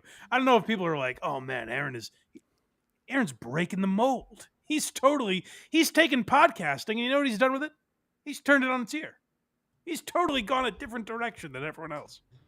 Put me in a different class is because I looked at the world and I went, this was gross, this needed to stop, and the person I was needed to die. That was a selfish, disgusting, piggish human being, and he needed to die, so I killed that guy. And you move on. Now, you can't fully be free of that unless you can listen to people make fun of you for it and laugh along with them. If you What laugh about along me, with them, Aaron? that's the completion of the death of that I'm still here. person. No, because of you, Aaron, I still have to do this stupid fucking voice this week. You asshole. Thanks a lot. So that's Aaron telling us like how enlightened he is. Meanwhile, I remember, I don't know if we ever talked about it, but I remember like when I first started listening to Aaron, the reason I kind of got hooked into him is because he used a phrase. I'm trying to think of what exactly it was. but someone in the chat will remember. But it was something to the extent of like, to the mods, bulldoze the chat today. Yeah. Clear the roads. lanes, clear Clear the the roads. It was something like that. Yeah. Clear the roads, where it's like, anyone making fun of me, get rid of them. And you might say, well, maybe maybe that was a bad blemish in an otherwise rock solid reputation. And then you find out someone goes, hey, Aaron, the Beggy monster is looking for you. And he's like, get him away. Get him away. This next one's called Poor Johnny. Well, this just made me feel bad. There's a lot that makes me feel bad for Johnny Crutches. This was yet another example that he has been reduced. It really shows you, like, I'm not saying I wouldn't do this to Casey Day. What I'm saying is, like, Casey Day is producing. I need him on the show. I need him more than anything else. I need him to press end so that this isn't just showing my home for the rest of the day. But like, Casey Day serves a function here. That's why he's on the show. Same with Craig when Craig is on. Believe me, Craig will tell you what a valuable purpose he serves on this program. Johnny Crutches evidently has no purpose on this show, and Aaron goes out of his way to prove it anytime he can. Just like me. No purpose. That's fair. Hans I Maestro's a love you, big Left. fan of the show. What? You have purpose. Oh, he's having a hard time letting go of the fact that his boy Melton has been taking a lot of steel toe L's lately, that we've been able to expose him. But he does it to himself. I'm sorry, Pants Maestro. Just be a bigger steel toe guy. Just have connection issues, and you can... Pause, please. I need to really drink in that sentence. Unpack it. I like the idea of Aaron pleading to Pants Maestro. Like he's gonna get down to Pants Maestro's level and be like, Pants Maestro, don't you understand that Patrick Melton does a worse show than me and you should be on Team Aaron? Do you think Pants Maestro really gives a fuck, Aaron? You think he's going to be like, oh, well, Aaron's making some good points. I'm not going to watch the other show now. Why are you This is essentially a door-to-door service that Aaron is doing, where he's like, I know you listen to Nobody Like Onions, but will you come watch me instead? And then Pants Maestro has to go, I don't know, maybe. And Aaron's like, please, he's a pedophile. And then Pants Maestro's like, all right, fine. You make a good point. can have a perfect week. Oh, he wants me to have a Zoom issue that kicks you off. Oh. So I need to leave. Okay. That if he gives me $400. By the way, I got to say, good for Johnny Crutches. It seems like he doesn't care at all whether or not he's on the show. Very non-blasé about getting the hell out of here. He's the Craig of this program. Also, Craig's still in chat. Fun things. That's definitely he's hired one of his children to sit here all day and just be like, guys, pretend I'm adding something to the conversation. Someone has a phone in protective custody, and they're helping out one of their own, if you know what I'm saying. Meanwhile, Craig is just slamming away in the dungeon that he has. If $400 came in from Maestro right now, not only would I totally pretend, tell Johnny, oh, yeah, we totally had a Zoom issue, you're gone. Johnny would endorse the idea. Johnny would be fine with it. So, yes, Pants Maestro. Johnny's like, what? I guess. I got shopping to do. I could either do nothing here or do nothing at home. But it's up to you, Aaron. Just roll 4 feet away. That's my day. I'm either going to be here or going to roll 4 feet away. Accept your offer. You throw $400 at Steel Toe, I will 100% have a Zoom issue and kick Johnny off today. Wow. Sounds like a really important when part of the I program. say that, Yes. Sounds like Johnny really adds a lot to the table. that goal is the most important thing to this program, He ain't lying. you think I'm fucking bluffing? No, we don't. You think I wouldn't throw Johnny off the show? No, we know. Here's what we'll do. We'll have a money race. The people who want Johnny to stay. I like that he says, like he's got a little treat for us. Yes. Ooh, here's what I'll do. And we think, ooh, what goodies do we get today, Aaron? Oh, get out of town. A money race. I've been, every morning I come on here and my wife says to me, you think Aaron's going to have a money race today? And I say, I doubt it. But today, you know what? She was right. Am I not the luckiest boy in all of Minnesota? I get to give money to you, Aaron.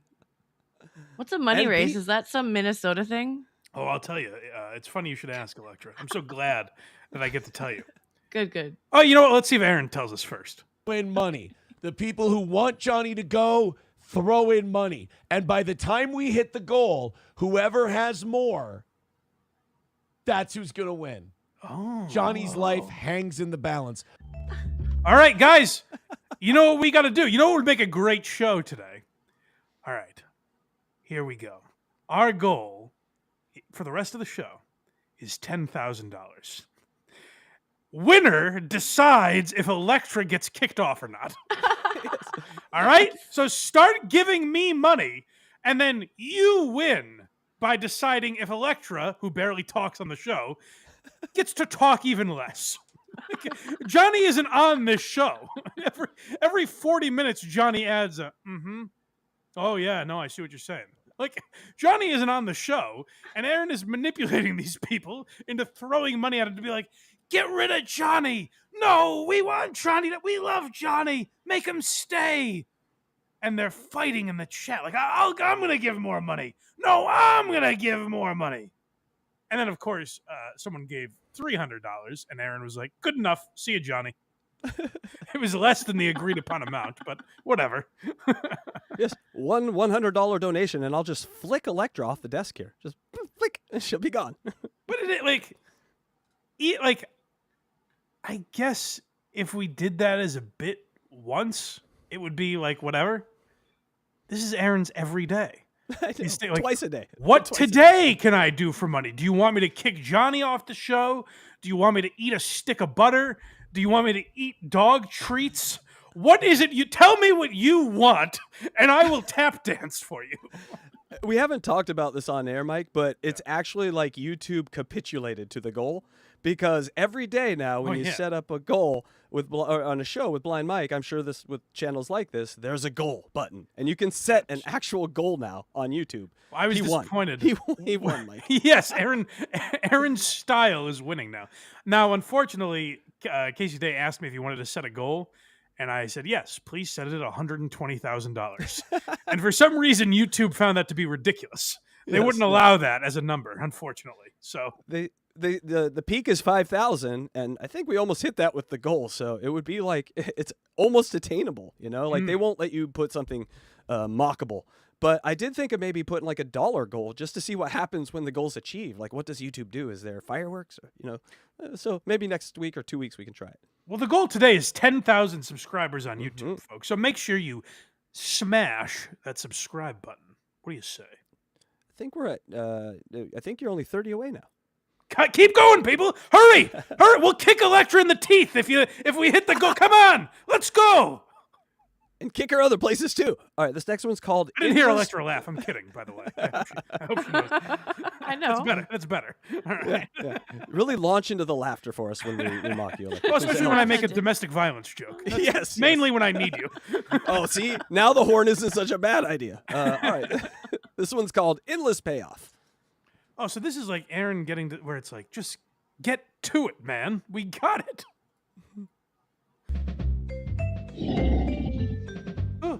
And their time zones. Oh, boy. Oh, boy. What? Sorry, buddy. What? Aaron, Is this thing working? Hello? me and Johnny are Okay. asking the same Thank you. question. The fuck's Now, going on? Are you now? Still funnier than the Maron podcast. Hey, Hey, look at the gears turn in this brain of his. It's just kick him off. We all know what you're building to, Aaron. You hit the goal. Get rid of Johnny. Whatever. Look at this fucking mind at work, where he's like, how do I spin the yarn of comedy here? How do I mold this into another steel toe masterpiece? You know, a real radio guy would do the opposite and like have the vote to stay and then pretend like he was going to kick him off. No, he can't do that. How does gotta a leave. day off grab you? Are you going to take it as an insult, or are you It going doesn't to matter. take He's it already agreed to as- it. This fucking rules. I wonder what way they picked Mike. 'Cause I got a day off. Who gives a shit? He's already. Yeah, he said he'll do. Johnny does not give a fuck. No stakes is what you're saying. There are no Whatever. stakes. Kick me off. Don't just tell me where I'm going. Between you, me, and the birds, I'm probably the second one. Really? Well, These are two guys who really care about their show, by the way. Pan- Two guys who are really committed to where they're both like, hey, if we get money, we could do a 4-minute show. Who gives it? As long as you're giving us money. These are two guys passionate about broadcasting. The level of calling it in by Aaron Imholt is not talked about enough. And I think on the next video, he talks about how little. Oh, don't worry. Yeah. Yeah. The calling it in by this guy is amazing. Ants Maestro with $300 says, let Johnny spend time with his family What are you doing? from Pants. Oh, Now, is that Aaron being cute again? I'm just a stinker. Hey, Johnny, you don't blame me when I kick you off. I'm just a cutie pie. I blame Pants Maestro. That's who you have a beef with. Why does he do that voice? It's infuriating. I am seething. You know what? Mark me down as seething. Hold on. Electra, write it down. Mike's seething. Yeah, We need to jot that remember. down, Electra, for the minutes. I got it. At an hour 27, Mike became seething. without Is this thing working? hold on, without speaking, show us how you feel about that. And this will test your comedic ability. Aaron, it's up to you. You're supposed to kick him off. Let's not do. Okay, Johnny's not fun. Oh no, Johnny Crutches isn't funny. The man has enough problems. You kick him off. Why does he have to do it? The funny thing would actually be if Aaron was like, hey, Johnny, say goodbye to the people or give your final thoughts for the day or whatever, and then mid-sentence, Aaron cut him off and got rid of him. It's again, I'm not saying we're making comedy gold here, but it's something. Aaron instead, this just doesn't end where he's like, come on, Johnny. Comedy's over here. Come on, bud. Come on. What do you got? You got a laugh for us? Let's go, Johnny. Come on. Come on. I think we got a Brewster's Million situation with this Pants guy because $300, like this is the worst $300 ever spent in the history of $300. That's definitely true. Johnny doesn't talk. Pants Maestro, give your money elsewhere. Johnny doesn't talk, isn't it? You wouldn't notice he's on the show. That's 600 Dogecoin, you idiot. What are you doing? No, that's not. No, that's not the No. right. The You right want me to the right answer would have been. Let's see if the chat gets it. Chat, how if Johnny were happy to have the day off? Hey, Aaron, you do it. This is like if Jerry Seinfeld was like, all right, crowd, what do you think the punchline is? I don't know, man. We came to see you. Yeah. Corn nuts. What do you guys think? How would he Let's how would poll the audience. What does everyone think would be funny here? Aaron, you do it. You got all the buttons in front of you. he Kick this describe? crippled cocksucker off. You got your money. Kick this poor, limpy bastard out of here. The guy's not even getting his money worth. He paid $300 and he That would didn't be. even... Listen, kick this MS-ridden son of a bitch out to the streets and make some comedy gold here. We're waiting. Time is valuable. YouTube, you hear the horn? It was satire. I bet. How would Without he without speaking. speaking? I want to see if anybody gets. Oh, He already said he would prefer to go. You really don't we listen to. got it. Yes, yeah, hold on. Go back just a little bit. I agree with this chatter. Man, Johnny said he would go. It is now on you to expel him. I want to see if anybody gets. He We all already got said he that. would prefer to Amazingly, we go. all You got really don't listen to it. It's called setting him up for the bit. Nana's Clams really doesn't understand how this works. Nana's Clams, he does not get this highbrow comedy that I'm doing. That's my favorite version of you doing Aaron, is when he thinks he's better than everyone. Yes. Nana's Clams, you don't have the intellectual comedy mind that I do. Well, I'm going to kick this guy off the screen in about 4 minutes. It turns into Billy Zane from Titanic. That's funny because Nana's Clams just posted in your chat. Here. probably not getting the joke we were doing, like an idiot. Yes. The claim is Aaron misreads chats. Oh no. Yes, he does. It's not. I was You bad think at so? Yes. it. Jesus. Wow, did not see that coming, says Triple N. Cry. Yeah. Elza Belza says he would cry. No, not if he's looking forward to a day off. Yeah, they know. Aaron, they know he's not going to cry. They're very aware. They're referencing the time he cried before and the time he cried before that. They don't think he's going to cry about that. Let's get to it. Come on. McBuster said off. Another person says cry. Yeah, Von Kaiser says log off. Chair spinning and camera turned off. King Kong Dong says you would be jerking it. Fauci's Pangolin says clicked off. Hold on, Aaron. I know you're probably making your way to this punchline, but could you read about 70 or 80 more chats, please? Please tell me what everyone in the chat says first. What did Pangolin say? It was Fauci's Pangolin. I like that name. That's a Fauci's funny name. Pangolin. What did he have to say? Aaron, we're listening to you instead of reading the chat. So you do something. Come up Please with make something. that Come on. Make that a restaurant. I'd eat in Fauci's. Fauci's Pangolin? That is fun. Just I wouldn't eat the Asian food, but if it's got American, you know. Hands turn off the computer, cold shutdown. Now, here's what I was thinking. I was thinking if you were to describe how you felt about getting a day off because someone donated a shitload of money, you would just click off and leave without saying. Yeah, that's what one of the chatters said. Why don't you do that? Does he not have the ability? Pants guy, $300. You're not getting results. I mean, That's true. Pants Maestro should demand some efficiency here. Hey, I ponied up the money. This crippled prick should be out of here by now.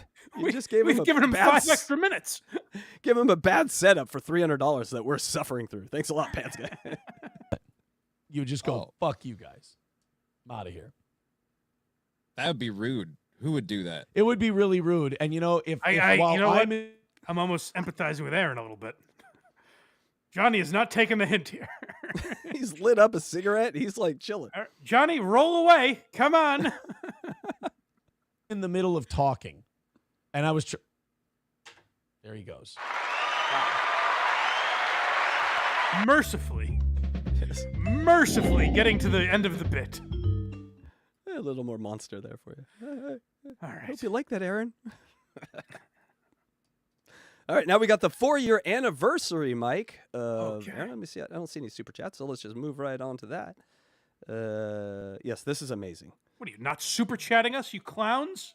Yeah. That's the only reason we're here. Wait, I think there is actually one. People, here's the thing. You can super chat support the David Collins show, and then Mike has to read it and stop the show every time. Do that. Oh, right. Yeah. You guys probably don't want to support this show, but if you want to support the David Collins, Drive Time David Collins, which is start over. God damn it. Drive Time David Collins, 7:30 a.m. Eastern every Wednesday here on this channel. Feel free to super chat us. Yeah, there's a bunch of super chats. I'm ready. Okay, cool. Okay, here we go. Born ready. Well, thank God. $2 $2. Mike, promote the David Collins show again. You bastards. You set me up for this. Yes. All right, here we go. Strangeland77 for $4.99. Another great show. You guys always do an amazing job. Oh, you're too kind. Get out of here. So kind. Yeah, that Thank you, doesn't that does not compute. Kirkland Red 100s for $1.99. Aaron said ethnically cleanse the chat today. Hello. Good to know. This chat's a regular Rwanda up in there. I can see him. Aaron's quite the edgelord. Aaron is who Jeselnik and Maron should have been bitching about. Because he fits the mold that they're talking about. That hairline is the biggest edgelord I've ever seen. Just to go online with that hairline is amazing. All right, we got a few more here. And Dang Lizard for €2. The Beggy Monster is the king of the money race. And one Race for me, puppets. one gifted sub from Donkey Kong. And who did that go to? Donkey Kongington, I'm sorry. That went to Box Eating Dad. Yay, Box Eating Dad, congratulations. Goody. Boxing Dad wasn't a member? That's... He's a Patreon member. Ah. Well, now Kind he's of a got waste. Kind of a waste. But good, nice job, Boxing Dad, and thank you, sir. All right, thank you, DJ Electrify. And now it's time for the 4-year anniversary show. I'm sure so much went into this, Mike, that Oh. I won't even be able to handle the production value and content within. There's a lot of prep. So you guys might remember, Aaron Imholt celebrated his 10th anniversary in August of this year. So what comes next? You guys probably guessed it. Obviously, in November, he has his 4th anniversary. Makes no sense. Well, I guess this is the anniversary of when he got kicked off the radio. Okay. Which I don't know why you would celebrate that, but I got 4 years of being online. Aaron always makes the distinction that he's talking to internet people now. So he suffered through 4 years of that. And you're right, Casey. He put a tremendous amount of work into this. So I felt it was only right to pay him the proper respect for all the work that he put into it by acknowledging the 4-year anniversary.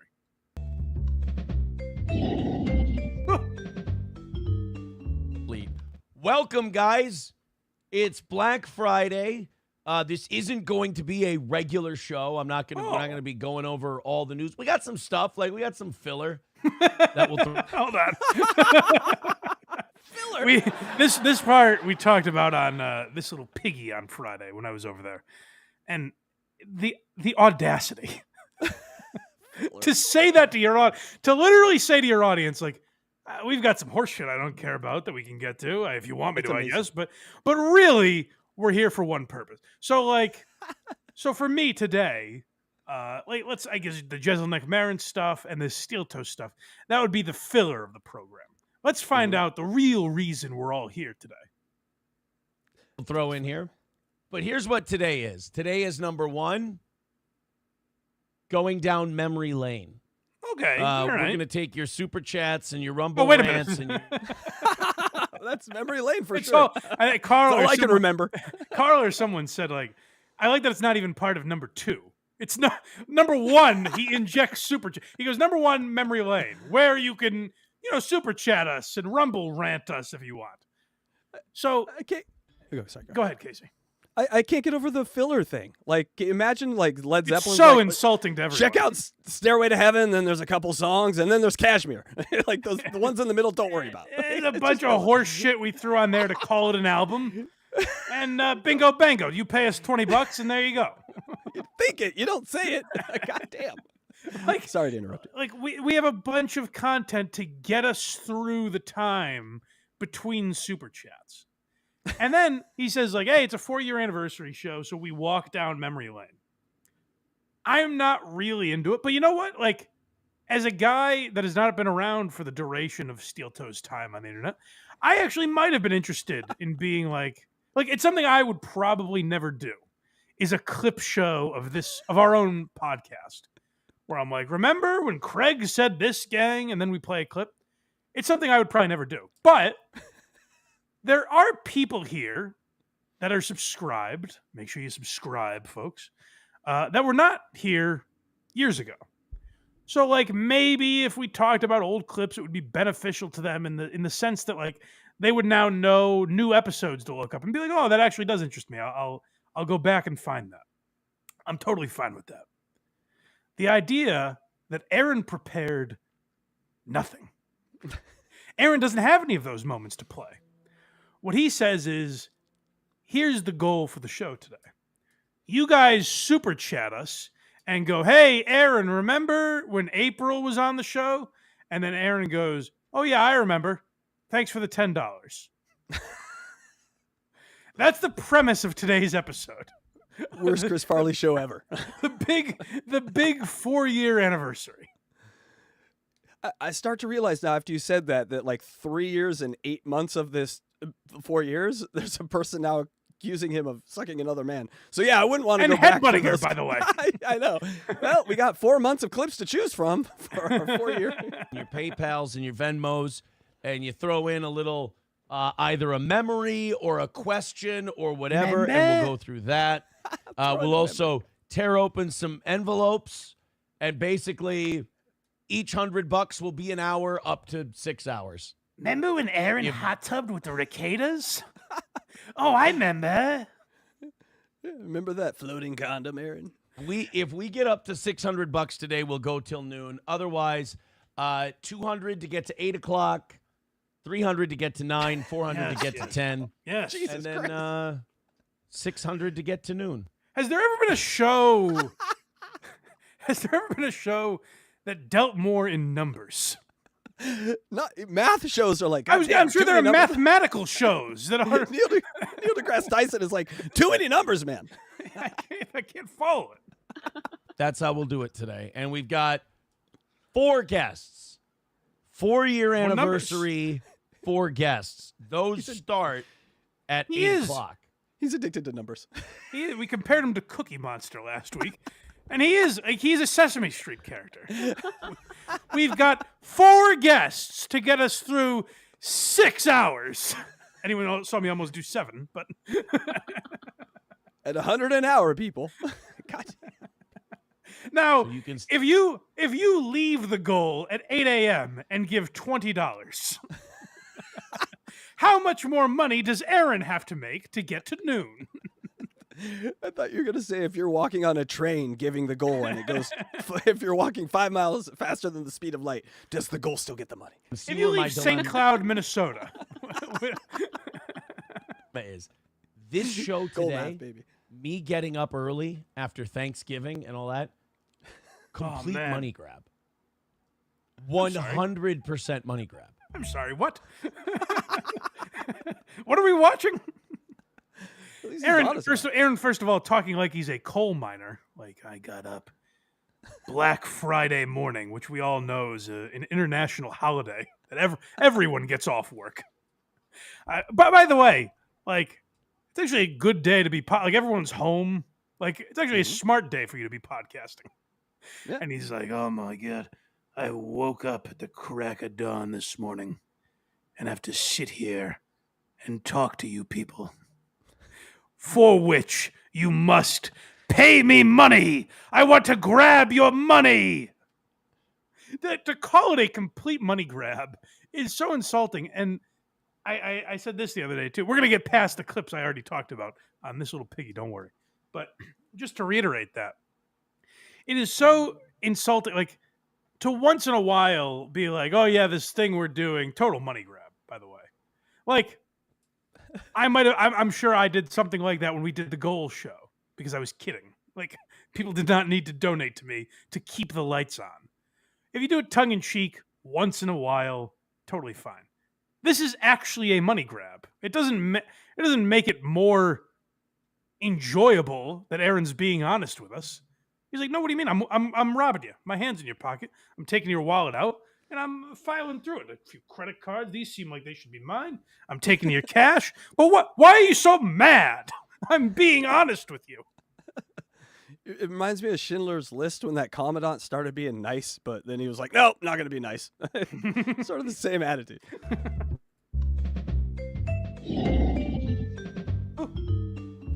I've been saying this for years. And do I think it's right that Chad had his Patreon taken down? No, I don't think Oh, so it's this is right. him talking I about the Dabbleverse, right? Yes, I'm sorry. Yes, called Dabbleverse. Okay, yeah. So if you don't know, Chad Zumak had his Patreon taken down. Him and Cardiff had a fight about this yesterday.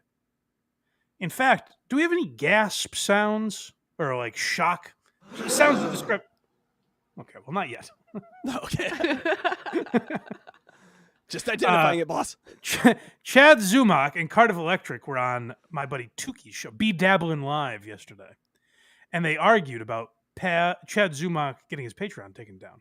And I have to tell you, I disagree with Cardiff Electric. Yes, thank you. That was worth it. Yes. I think we should, even though Chad has tried to get Cardiff's Patreon taken down or YouTube taken down or whatever, like, Chad has pulled this shit in the past. I still think we should all say, like, it's shitty of people like Stuttering John or the Legend or whoever is doing it to try and get Chad's Patreon taken down. Aaron actually sides with Cardiff Electric here. And he's making a point that I understand. I just don't totally agree with him. But let's get into it. This is Aaron talking about the whole Dabbleverse landscape. People should do that. But Chad made his bet on this one. Chad made fun of this guy, or not. It wasn't making fun. That's the problem. Chad personally went after this guy, the Legend. Chad personally went after, the Stuttering John. Why you would, anyone who has their channel put at risk because of Stuttering John, let me go on record and say this, fucking deserves it. If you've ever had anything taken away because, well, I was talking about Stuttering John and you deserve to lose your channel because you're not. Okay, so that's where I don't agree. I kind of agree with him up to that. Like, if I make the title something about John's kids, he's going to strike me. You know what I mean? Like, I just know that's going to happen because that's how John operates. So in a way, I'm asking for it. But to say, good. Like, good. I'm glad John behaves that way. That's where Aaron is wrong. Like, you don't deserve because there are other people that have just made fun of John, and John has taken the same route. So that's where it's wrong. And that's where you shouldn't celebrate anyone getting their Patreon taken down, even if they're a dickhead who might deserve it. Like, as a creator, you should say, well, is a slippery slope.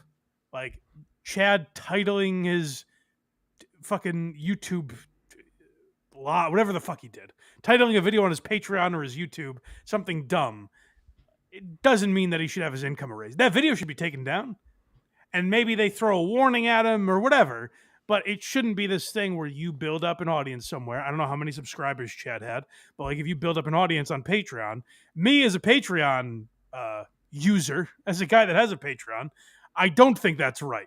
If tomorrow someone can decide I didn't like that he said this, let me take his income away, I still think that's wrong, even though Chad might deserve it on some level. Yeah, it was $2,700 a month he lost, according to Chadley. That's good. That's good. That's good money. That hurts. Yeah, that hurts. And he's a comedian, a working comedian, and like not the greatest title, but this is where flexibility needs to come in with these goddamn companies, because we're giving a product to people who are liking the product. And then you're going to come in and say, fuck you? I mean, I don't get why they can't send an email that's like, hey, obviously we don't tolerate this. If something like this happens again, whatever the example is. I don't even know what Chad did. He said that something about John's kid in the title or something.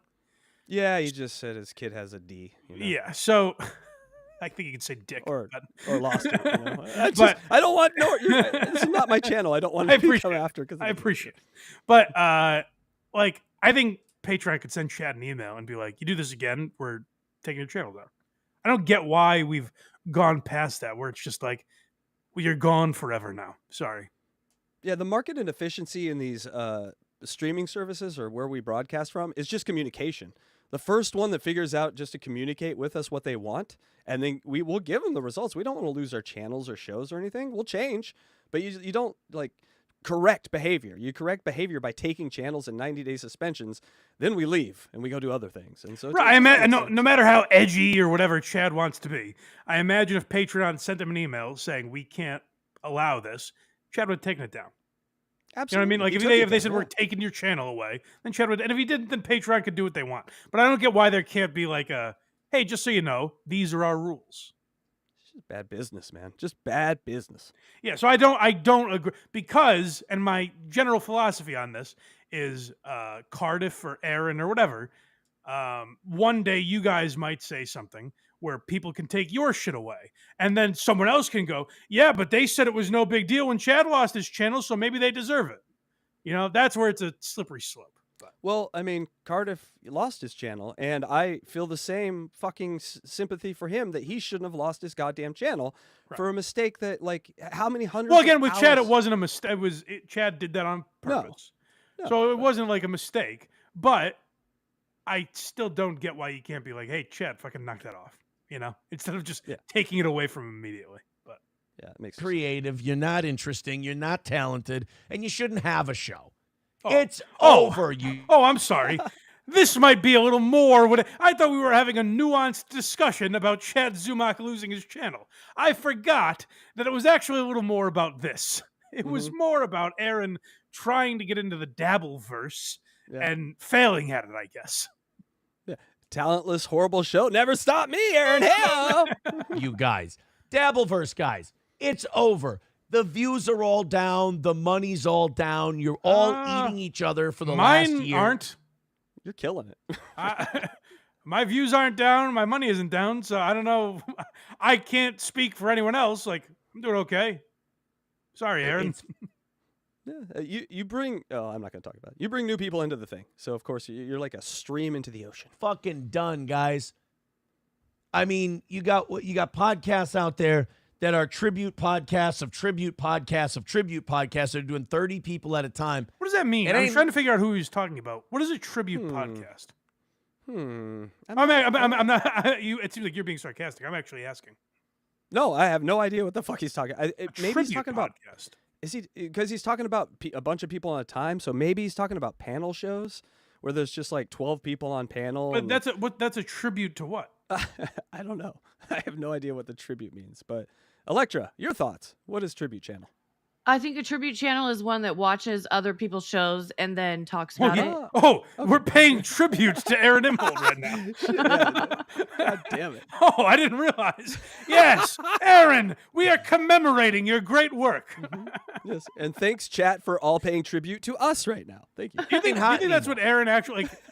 It's got to be. She nailed it. Patrick Melton, Carl, Tukey, whoever else... We're all paying tribute. We're paying homage to Aaron Imholt. We salute you, Steel Toe. I just see Aaron Imholt on the top of a fucking pyramid taking heads of other podcasters as tribute. Like a Mayan god. Aaron's firing. Oh yeah, so I didn't know this story actually. I mean, I knew Aaron got fired for going after some woman at another radio station. That's the extent of what I knew. And people called it bullying. I wonder, if this was 4 years ago, I wonder if this is a story I talked about not knowing who Aaron was. It feels right in my wheelhouse. Cancel culture at that time, where like I might have defended Aaron Imholt. I have no idea if it was a big enough story. But I didn't know all the details, so I was actually interested in hearing about it. And this is where Aaron gets a little delusional as far as his standing in the world. Really quick, chat is no longer calling it gold; they're calling it tribute payments. So just keep that. Oh, good. Tribute. I will say this: Patrick Melton more gifted than Heather at Laser 103.3 because at least he could grab onto my coattails. Well, grab onto my cock too. Let's make it what he really wants to do. Nice. Oh, nice, Aaron. You got him. I like that. He was kind of under your breath. So, boy, is he even really talking to us? That's pretty good. Under the breath humor is a very underrated form of humor. Hey, guys, he's grabbing onto my cock. You know what I'm saying? He's trying to yank my corn. Coattails, and he made something out of it. I mean, he's currently in the process of burning it down and losing his mind, which is also fun to watch. But he had a brief, I have to ask, because I don't know Patrick Melton's show that well. I actually knew about Patrick Melton a long time ago because he interviewed Dan Ninen, which we used his clips in the Dan Ninen episode of Why You Laughing. So that's how I found Patrick Melton. And then I knew of him because of like all the Red Bar stuff and everything. But I wasn't too well-versed in his world or anything. And then now I know like people in the Dabbleverse and people that watch Steel Toe and stuff talk about him. Is Patrick like suddenly doing very poorly? Because I hear Aaron talk about it every day.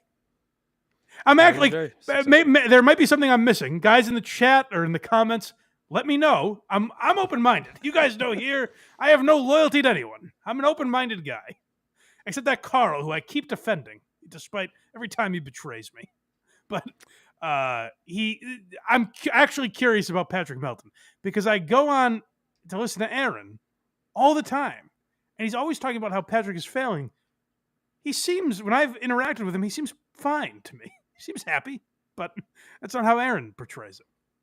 1 year run where he could make something of tying himself to my coattails. Heather couldn't even do that. I became the biggest story in radio, every publication. Okay. Hold on. Yeah, it's important. I'm glad you paused there because unbelievable. Biggest story in radio. Again, is it possible I talked about it? I may have talked about it. I just don't remember doing it. The name Steel Toe and a radio show from Minnesota doesn't sound at all familiar to me. So I don't know how big this story got. he says it was the biggest story in radio, which makes me feel like I would have heard about it. So maybe some of the publications I usually check out covered it. Let's hear who talked about the biggest story in radio. And boy, is this, if nothing else, has shown you the closed world the bubble that Aaron lives in. This should do it. Also, quite the indictment on radio. Minneapolis Star Tribune, Des Moines Register, newspapers, Oh man! radio. Hold on! Whoa! Listen, who gives a fuck about the Minneapolis Star Tribune? That's local horseshit. You're telling me, Aaron. Let me get this. Let me for a goddamn second get this right. The Des Moines Register covered this? You get right the fuck out of here right now, mister. I don't buy it. You made the front page of the Des Moines Register? Get out of town. Corn people knew about you. The Des Moines Register. David Collins, that was his first brush with any sort of famous person. He's like, who is this guy? Why Can is you he in my imagine paper? anyone with a straight face saying this was the biggest story in all of radio? I was featured in the Minneapolis Star Tribune, the Des Moines Register, and he rattles them off like he's saying the Post, the Times, USA Today. Reuters. And by the way, he's not just naming local newspapers. He's naming local newspapers circa the year 2020. What world does he live? Maybe Minnesota's totally different, where everyone still walks to the end of their driveway and gets the morning newspaper, the Minneapolis Star, and they're like, "My stars! They fired Aaron Imholt? Let's protest!" You know, this is about as exciting news as we got that we're number 3 podcast in Myanmar. Congratulations, DJ Electra. We're at number 3. You guys are? Yes. Yay! That's big news. Yeah, the war-torn, ravaged country of Myanmar. We're number 3 in podcasting, baby. Alert the Des Moines Register. Podcasts, everything. They're talking about me. They're not talking about Heather. Listen, that bitch can go kick rocks. Who's the Minneapolis Star talking about? That's who has their finger on the pulse of today's media. This one is called April. Oh, yeah, so we get a little insight into him talking about April, and he's fantasizing about what he could have done differently with April. That was the interesting part of this 4th anniversary show, is it's all like fantasy camp. It was essentially 4 hours or whatever of Aaron going like, man, imagine if I stayed in radio, or imagine if I still had all my co-hosts, or imagine if my wife didn't leave me. Could you imagine? What a mystical world that would be. And this was my favorite part of that. Imagine if I stole the guy instead of them stealing my wife.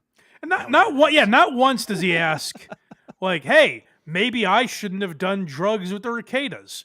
Maybe I shouldn't have headbutted my wife. Maybe I shouldn't have done all these things. It's all like, maybe all these people made the wrong decisions. Her head got in the way. I was just headbutting in the wind, and she just walked right into it. I mean, Aaron, like, he's like, maybe I should have done that, but it's like so minor compared to all the things he actually did to affect his career. It's as he would say, coping, I guess. Definitely cool. Probably the best thing in the world would have been she stayed at the job she was at. She paves her own path work-wise, and I do this. But we were kind of codependent, and we were in love, and we wanted to be around each other all the time. Aaron almost being honest here for a second. I like that. I can listen to this.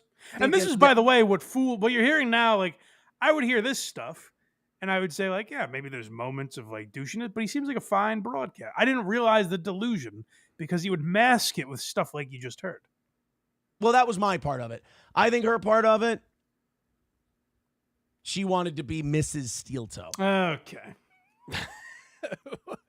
Mike, you can't see it, but he put that in quotes. All right. Listen, I know the front page of the Des Moines Register says new Miss he's with her ? Italics. The Des Moines Register was a buzz, and they were like, Aaron could do so much better. But you know, that gold-digging whore, April, was like, God, how can I sink my hooks into #1 in St. Cloud? The steel. She didn't want to be Mrs. Imholt. She wanted to be Mrs. Steel Toe. Can you imagine the ego on this maniac? That is crazy. Like, listen, we talked about Tony Hinchcliffe earlier. He's got an ego on him. I don't think even Tony Hinchcliffe would be like, yeah, she just wanted to be Mrs. Kill Tony, you know? Which he would have a right to. That podcast gets millions of views every week. Aaron has a podcast with my numbers. Like, we essentially have the same number of people watching us. And I got to tell you, pussy's not always throwing itself at me. Please, Mike, marry me. Not for you. I just want to be Mrs. Project. I don't care about the blind Mike part so much. Yeah, that Des Moines Gazette title was Beauty and the Begging Beast. Hey. She wanted to be April Steel Toe. If she could have made her name April Steel Toe instead of April Imholt, she might have done that. I don't think that would sound really ridiculous, Aaron. I don't think she would have done that. Yeah, women like Steel Toe. Yeah, they want toe in their last name. That's what women want. Aaron and Mrs. Steel Toe, April Steel Toe. I think that was alluring to her. And I don't mean that in like a bad way, like she's a bad person for that. I just mean... What? What? Listen, she's a gold-digging whore who just wanted me for my massively successful radio show. And I want to be clear here. You might think there's a possibility I mean that as a put-down. Well, let me wipe that right out of your mind. Au contraire, my friend. No chance. I think that's a very positive attribute. So I want to be clear. I don't think that's a negative. I actually think it's a positive thing that April looked at me and said, maybe I can rise to the heights of Mrs. Steel Toe. I don't find that to be sinister or creepy or weird or just offensive to Aaron as a man. I'm glad you didn't mean anything negative by it in this fantasy that you've created. I don't know April. I've watched very little of her when she was on that show. So I don't know what the response would be. But I would love to see her react to that clip. Yes, all of it. Just the vomit-inducing moment that would be for anyone. Could you imagine if I said about the skirt? I was like, she's probably just with me for the glitz and the glamour of being Mrs. Why Are You Laughing? Mrs. Project. It's so crazy. She liked that kind of thing. That kind of thing. That makes no sense. All right, Well, no, Aaron's it makes sense if you are, I don't know, Joe Rogan. You know Michael what I mean? Jordan, maybe? Yeah, it makes sense if you are a celebrity. It does not make sense if you have a radio show that was arguably #1 in St. Cloud, Minnesota. Yes. I don't think that comes... Aaron just goes to... He's like, God damn, can't I just be a person for one day? Fine, I'll sign your autographs. Wife. When can I just get back to being Aaron and I don't have to be Mr. Steel Toe? God, think of the last two things he's told us. That I'm part of the national news, and this woman only wants me for my fame and name. Like, dude, it's the weirdest. Listen, hair I've ever after seen. that Des Moines Register article, it was raining pussy on Aaron. He couldn't fight it. It was raining could. future steel toes because they all want my name. Aaron's greed, I think I said, yeah.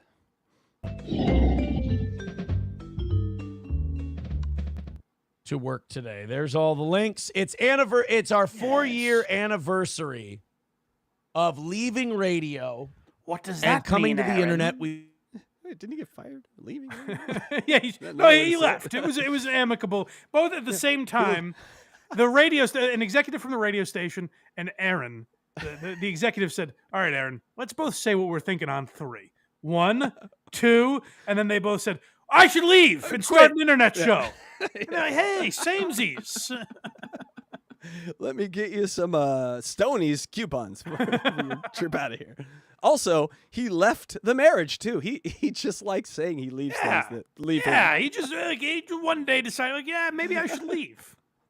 Yes, all my ex-girlfriends left me too. All my jobs left me. Everyone left me. We've survived 4 years so far. And What does that mean, Aaron? hopefully that can continue. Today, total money grab. Yes, you've learned well, Aaron. Feed Total- me. Total money grab My today. belly is getting full, Aaron. Tell them again it's for selfish purposes. Yes. We are money looking- grab. Don't even have the distraction of content, Aaron. Feed me. Content only takes from the money, Aaron. For envelopes. It is we're true. The more filler he plays, the less time he can beg for money. It's logical the way his mind works. Eventually, like 2 years from now, the fill will just be blah, blah, blah. Literally the words blah, blah, Just blah. noise. All right, time to Yeah. get to the goal. Yes. I'll just have a time. I'll have a countdown, and then every 8 minutes, he'll be like, "Hey, Streamlabs, Super Chats, Rumble Rants." All right, back to Nintendo, guys. happy. Yeah, that's what he is. He's a gamer. He just doesn't know it. He's a game streamer. He needs to be like streaming in between the DSP sort of money grabs. He's Dark Side Phil. Yeah. Who are these podcasts played a clip of him? That Dark Side Phil? I've heard that comparison. It's crazy how similar. Like, literally, like that Dark Side Phil guy will be like, "All right, guys, I think it'd be really cool if you guys each donated $20." Like, he says shit that Aaron has taken. Yeah. But Dark Side Phil's great because he will go on. We used to cover him on Puzzle Box, and he will go on and complain about the money he didn't get yesterday for the whole show, and what he couldn't buy and what he. That's what couldn't Aaron get. does. Yeah, I know, it's fucking crazy. It's and crazy. So yes, the birds of a feather. Anniversary envelopes. That's what we're doing this for. 100% we are doing this show to make money on a short week so we don't lose our ass taking 2 days. But DSP doesn't have like the grandiose things that this guy like. DSP is like, send me some money and I'll buy a controller. Send me some money, I'll buy some new glasses. Like it's like Wheel of Fortune donation. Like you get to pick the prize. Right. This is just like in general, give me hundreds of dollars. Gimme. Can you go back like 5 or 10 seconds? I just want to hear something Aaron said there at the end. Looking for happy anniversary envelopes. That's what we're doing this for. 100% we are doing this show to make money on a short week so we don't lose our ass taking 2 days off. 2 That's days what- off. So maybe someone in the chat can correct me. He took 1 day off. He took Thursday off. He's addicted. And actually, if you think about it, he took no days off because this was a Rumble Friday, yet he stayed on YouTube and all other platforms.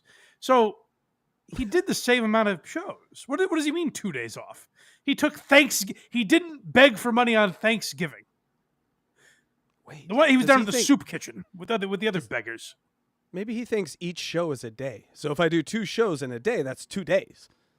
So Oh, he missed interesting. 2 days because it's 2 shows. I don't know if he usually does a Thursday night show though. Chat should know. Chat, let us know. Does he do a Thursday night show? This guy's a guy, grifter. He's- this guy in numbers, it's never easy with him. No. What today is. And of course, with your envelopes, PayPal, Streamlabs, Super Chats, Venmo, Rumble Rants, you get to ask whatever you want.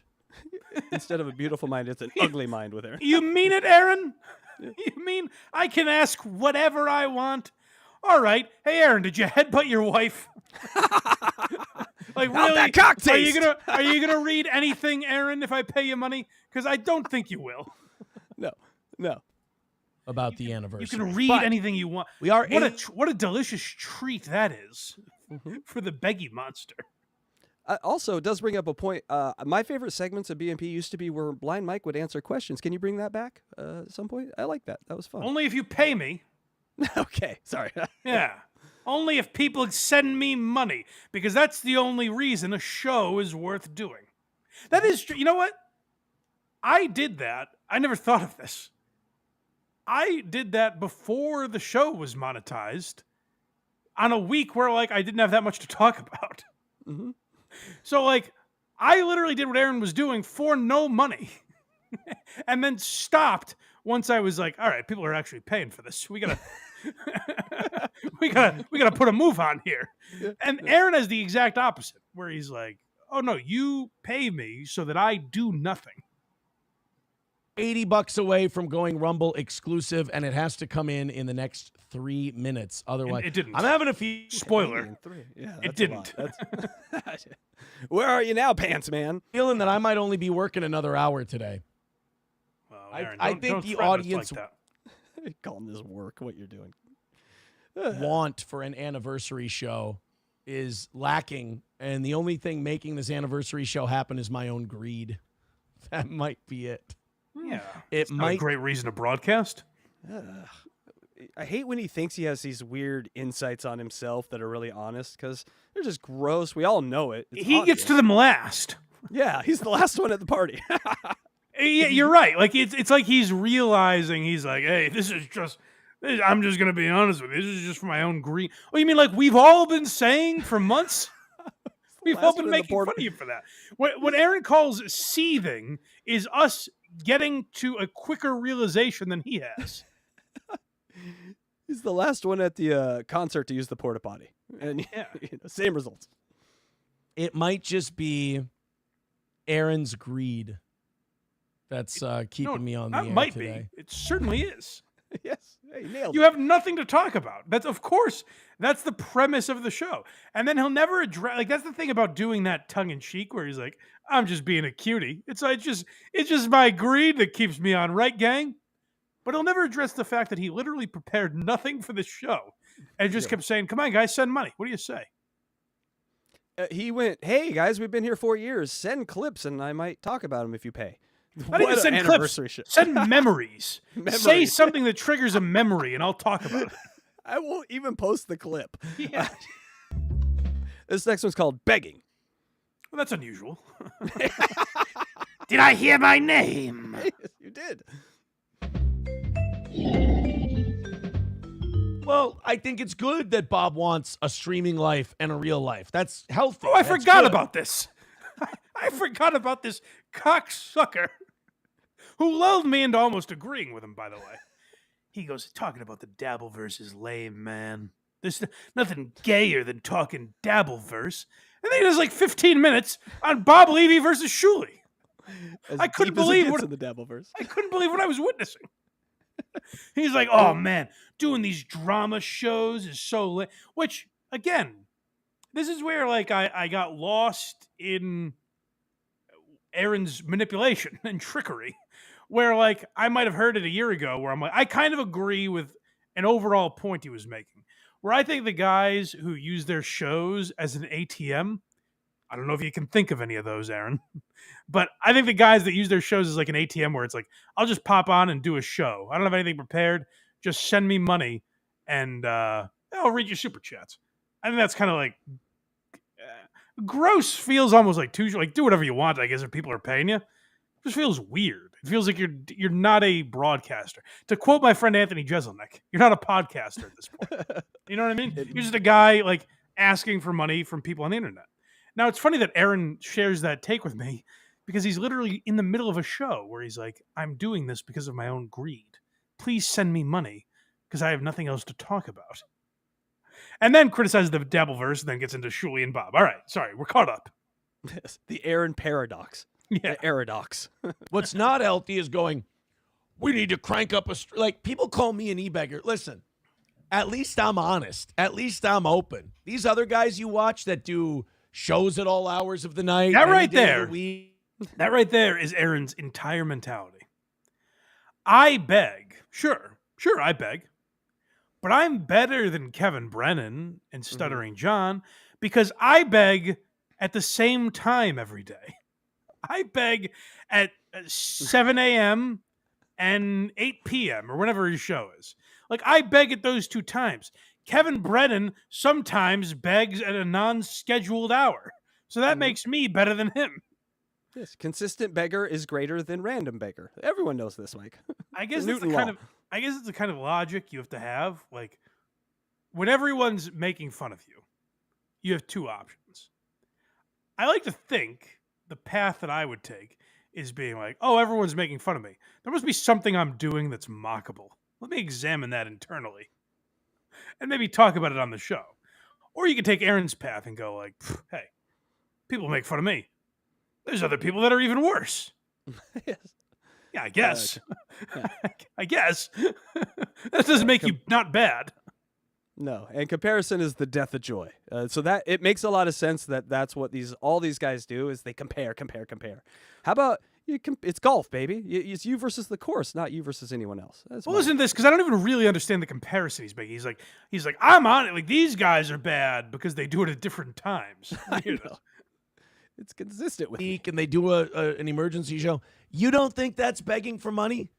That is open. That's begging for money worse than I do. That's just basically going, I got to fire up a stream so you retards pay me. Well, again, right. Like, if fucking... But, like, so emergency show, maybe he's talking about, like, Shuli? Just a reminder, 4-year anniversary show, nothing prepared. And he's now going to complain about other people's shows. Say what you want about Shuli. And there's something to that, where it's like, if you talk about Stuttering John 7 days a week, or I don't know how often he does a show, but let's say 5-7 days a week, whatever it is, there is an element where it's like, at a certain point, I'm doing this to supplement my income, or because I want people to pay me more, or whatever. Yeah. But Shuli has like clips and shit prepared. Like, he's talking about something. So the people supporting his channel, it doesn't seem gross to me because they're like, hey, I'm enjoying the show. Here's $10 or whatever. Yeah. Aaron is saying, come on, guys. We got to keep the lights on here. Please. Like, yes. That is, objectively, that is more begging than the first thing I mentioned. Like, it's not even close. Yeah, and I see Shuli getting trolled all the time for overproduction. Too much going on, too much stuff. So, like, what he's the opposite. Aaron's the exact opposite. He does nothing on the show. It's again like where Aaron kind of manipulates, and he fooled me into thinking he was better than some of these people for a time, because like I might have heard that a year or two ago and been like, oh yeah, like Shuli does kind of like Shuli will pop on and just like, I'm sure subconsciously, or maybe not even subconsciously, but like on some level, that's him being like, I need a few extra dollars this month. Let's do an extra stream. He's got a staff to pay. Right. But yeah, he's doing a broadcast. Whatever you think of Shuli, he's doing a show. You could say it sucks or whatever. That's fine. But like, he's doing a show. Aaron is literally doing the opposite, where like the money comes first. And then it's, as he calls it, filler, where like, I'll do a show if I have to. But ideally, you guys would just send me money. And then that is the show. Like, we are interested in the money part of the show. So he... roundabout way figured something. He didn't figure it out. He fell into it. Well, but we are watching it right now. God damn us, you know. I forgot to mention this too. Jeselnik in that podcast with Maron that we talked about. Mm-hmm. He mentions like Patreon, and he's like, "Yeah, I would never have a Patreon. Like that's just like begging for." And I know there are people that think that are like, you're just like making your fans pay you or something. And to me, it's like I have a Patreon. I've seen people who I respect a lot more than myself do very well on Patreon. So I'm not sad about it or anything. But like, I have a Patreon. Hopefully the people that support this show are like, hey, here's $5 a month, $10 a month, whatever they're willing to throw at me. I appreciate it. Because they know like that helps the show and it allows me to do more shows and stuff like that. Where it gets gross, the only thing I think worth criticizing is when a guy beats you over the head with it. And is making enough money and is like, guys, I still need more. Sorry. Like, I know you're giving $5 a month, but you should be giving 10 because we really need to keep the lights on. I might take this show away if you don't give me more money. It's like, no, it should be the opposite where it's like, guys, I appreciate you paying me. Don't feel like you have to, you know, that's always been my mentality, but Aaron differs apparently. And yet, Mike, he hits the goal more often than not. So what the fuck? You know? He does. There's something to what he's doing. That's way worse than doing a goal. That's way worse begging for money than anything Steel Toe does. I don't get that. But this next one's called Prep. Oh, well, let's hear it. Now, obviously, you guys have heard, and we've joked around. Like, obviously, the idea of Aaron not prepping a 4th anniversary show, we're exaggerating. That's what we do here. Well, we're anti-Aaron. We're seething. We're angry. So obviously we're going to bash him probably a little more than he deserves. Clearly he prepped for his show. So let's see the kind of work that he put into this big 4th anniversary show.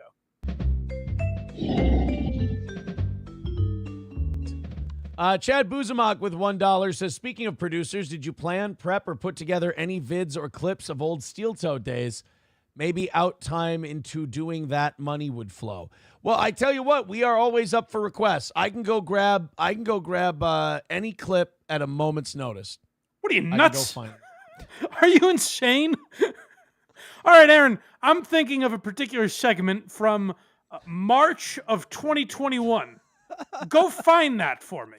I don't know when, I don't know what day exactly. I just remember this particular conversation. Go ahead, go. Find it.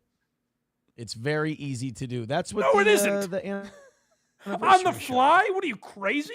I wish people started asking, like, hey, Aaron, just some obscure segment. Remember when you made fun of Johnny Crutches this one time? Have Aaron find that on the fly. It's impossible. The anniversary show is it's a shameless money grab, and it's people wanting to relive their favorite clips. From you don't have clips. You don't have any clips. How are they reliving them?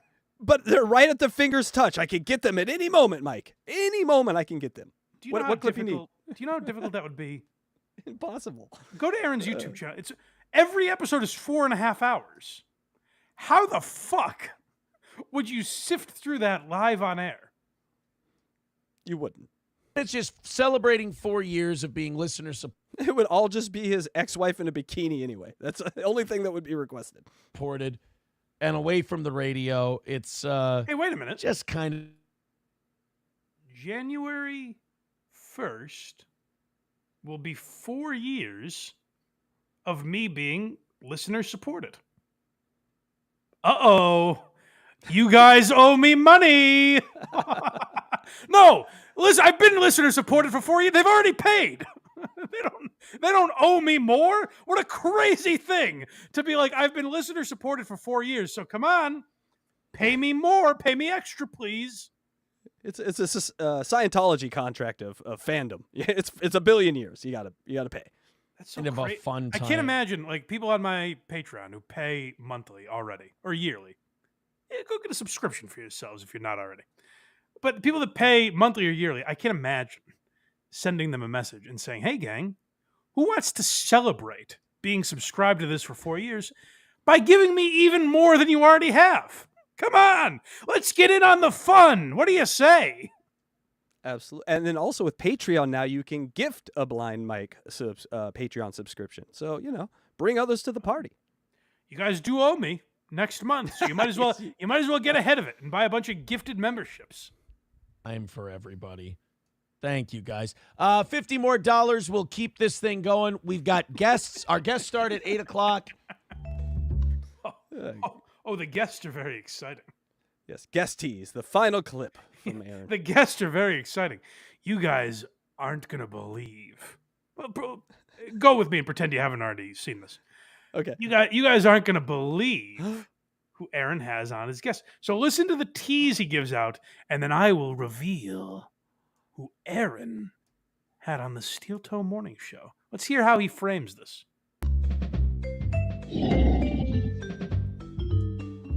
I'm not sure. I don't know if I necessarily agree with that. All right, let's make that other $65, and then I'll be done asking you guys for money. We don't have to go till noon today. I would like to go till 10. What? The whole thing was the more money we give you, the longer you go. And he's like, I think it's about quitting time. That's fucking. That is the exact same thing he did the last time we were here when he's like, "Oh, you two don't want cards? All right, I got 2 more cards for sale." Yeah. Like, what do you say? You know what? All things considered, what do you say? You guys call it a cool 65. Slide it to me now. We'll get out of here early. What do you say? Now he's doing it for our benefit. Like we can all knock off a little early if you just give me $65. What kind of back alley deal is this? I mean, he really is missing his calling. You should be selling used cars, Aaron. You would make $1 billion. He is a shyster. This is crazy. 10 with our special guests in the 9 o'clock hour, though. So if we can do $65 worth of envelopes, we'll be good. We don't need to go any further than that today. Come on, folks. You can handle that 9% auto loan rate on that Camaro. You can do it. Just a few bucks. You know how you do the math? You're an investor, Casey. Oh, yeah. You know you do the math where you're like, hey, if I don't get a Starbucks coffee every day for a month, that's money I could be putting in Tesla or whatever the fuck, whatever stock I'm buying that month. What do you think I got so mad at the pants guy? $300. Exactly. Yeah. If you think of it that way, it's money. Whereas Aaron, in Aaron's mind, is like, yeah, just cut out an insurance payment, and you can pay me instead. Don't pay the electric bill this month. Just pay Aaron Imholt. Come on, what do you say? Sure, it's cold, but you got them extra coats just hanging in the closet. I mean, just put 10 coats on. You don't need heat. Bundle up and pay steel toe. That dog is edible. All I'm saying. I think you guys are going to really have a lot of reactions to our special guests at 9 o'clock. I think it'll be a big one. I think it'll be very much talked about. And I think you'll probably want to see. Oh, my goodness. It's going to be very much talked about. If it's Johnny, I'm going to fucking punch him. Who could it be? Oh, it's not Johnny, you silly goose. It's two other people that have been on the show a bunch. It's Gino Bisconti and Keanu. Boo. That was not. By the way, first of all, they've been on the show, but like, who gives a fuck?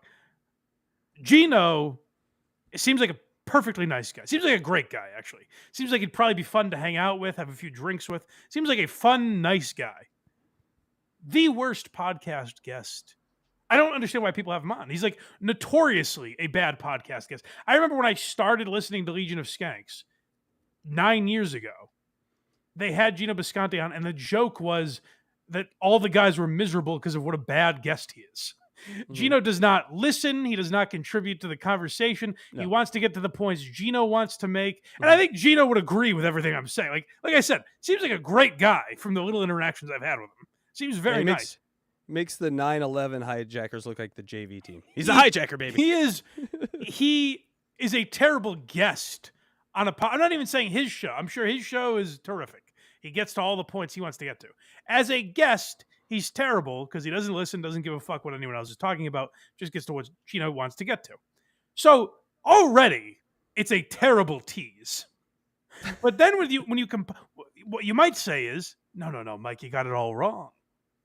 Gino was on the Steel Toe show, and then him and Keanu stabbed Aaron in the back. They said, fuck you, we're Team April. And then they left. So you might say, Mike, where you're wrong is there is going to be gossip and controversy to be had because Aaron is going to confront them for that. No, he just said like, hey, he did a bit where he pulled a knife from behind him and he goes, I believe this belongs to you. And they go, oh, come on, you. And then they giggled about the Chargers and the Vikings for like 20 minutes, maybe not even. And then Gino and Keanu left, and that was it. Wow. Amazing. Congratulations. 4 years, baby. That's what was leading to. That was it. Yeah. Oh, and by the way, I didn't mention the hour plus late that Gino and Keanu were. Oh, no. Really just proving my point that they care about the show they're on. And all the technical difficulties Aaron had in getting them on. So it really was a masterful job. I'm going to put this in your head, Mike. I think Keanu Cast is something eventually you could cover because she is. Oh man, is she? Chef's kiss. She's like a little tiny bit of lolcow in her, but she's sort of entertaining too and can broadcast. Has her mom on. She's a character. Like Keanu. The only thing I have not liked from Keanu is that she's like the reason she abandoned Steel Toe was she's like, I realized that Aaron was manipulating April. April's my friend. That's my job. I think he may have done even worse and been physically violent with her. So I'm not going to associate with this guy anymore. And then like 2 months passed, and she's like, no big deal. We're friends. We're friends again. So that's where I don't really like Keanu. But like she seems fine. Does she broadcast alone? Yeah, she has the That's probably, Keanu cast. that's probably a mistake.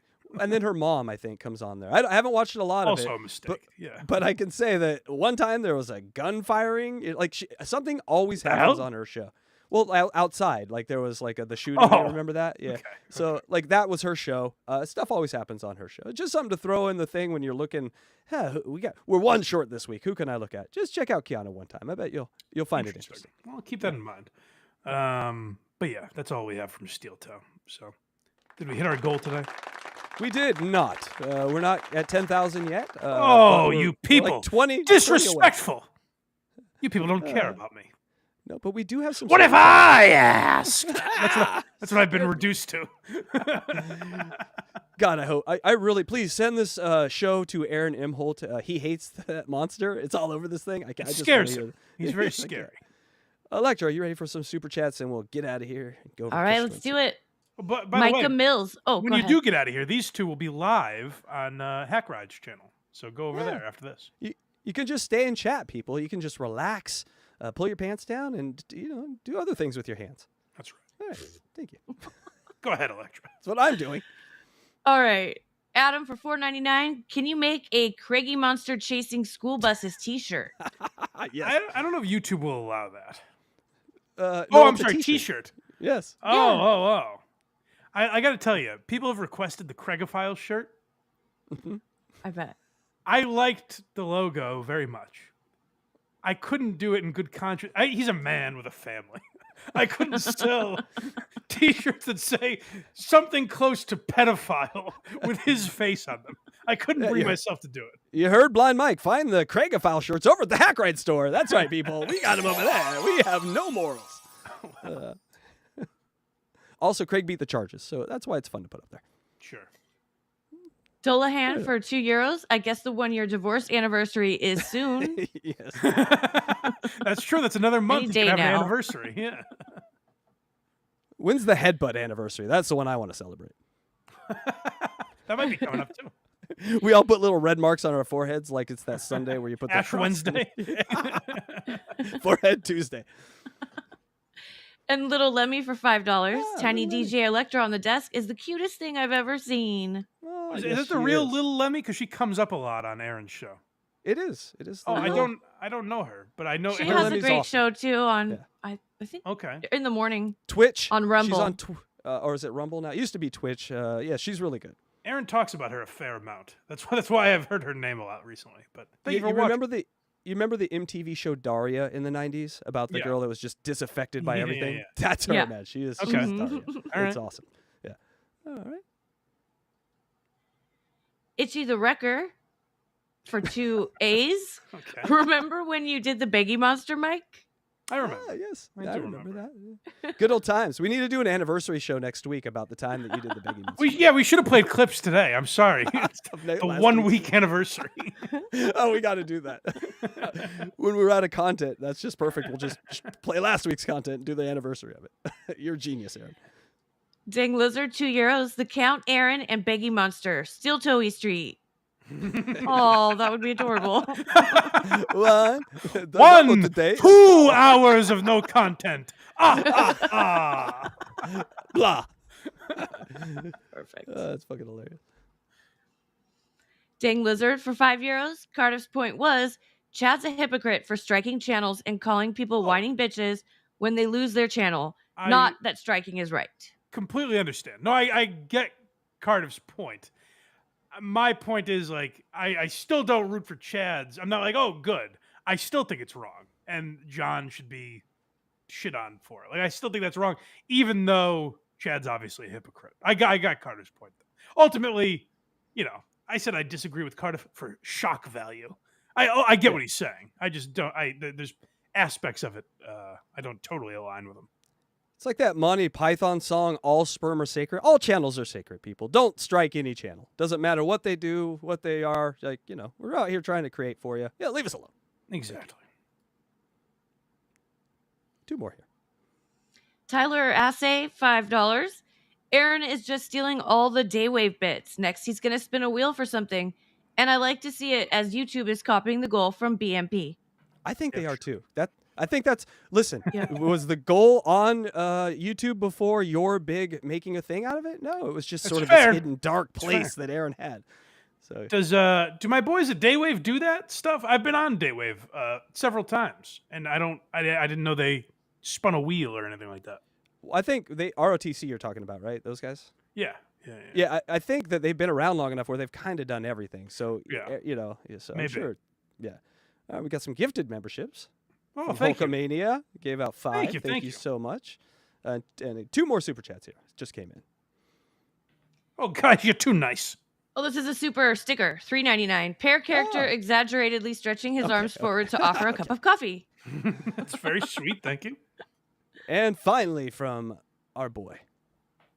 From I Come Buckets, $2. For the love of God, take my money, Beggy Monster. That's right. Yes. I Come Buckets gets it. Why don't you people? But if you really want to satiate the Beggy Monster, then just subscribe on YouTube or wherever you get podcasts. All links are available at blindmike.net, Apple, Spotify, YouTube, wherever you're listening to this. You should also be subscribed and leave a 5-star review or on YouTube. Like, comment, share, all that stuff helps more people find this show. Helps broaden the audience. More people will be like, hey, I also want to bash Anthony Jeselnik for being a hypocrite, you know?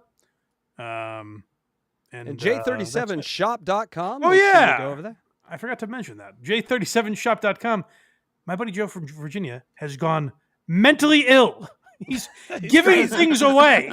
He's crazy. And I should also say J37shop.com. Go every day because this guy claims he's updating it every day, and I don't believe him. So go He every is. day to make sure he's updating these things because this guy he's bananas. That Joe from Virginia. And use promo code BlindMike at checkout. And HackRideTheDemon.com, where these guys will be live the rest of the day. No, there's football, Mike. I got games to watch. Well, you know, but we will. They're live after this, and then you got unboxing, Eric. That's right. Yeah, so stick in the chat. You guys don't even got to move. We're going to give you a little bathroom break at the beginning of the show so I can go eat real quick, and then we'll do some headlines and get into some Daisy and have some fun stuff. Thank you, Blind Mike. Great show today. Yes, and Craig's not here, but I'm sure he tapped But out he's a still while queer. ago. And that was worth it. And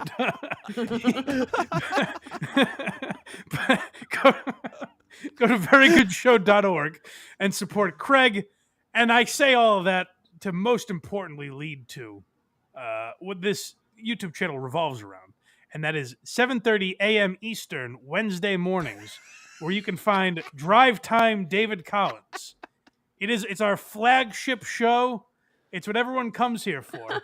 So I want to be sure to promote it. That's Drive Time, David Collins, 7:30 a.m. Eastern on this YouTube channel. So support David. He keeps the lights on here. This is going to be awesome. All right, Mike, have a wonderful day. Well, by awesome, do you mean he's going to tease that I did this for 35 minutes and then spend 40 seconds on it and then move on? Do you know I how agree. fun this is? I how fun agree. this I is? think it'll be awesome. HackRide watching someone else go through this exact experience is so cathartic. My God. Have fun, David. All right. Bye, everyone. Bye. Bye-bye. Blind Mike Geary!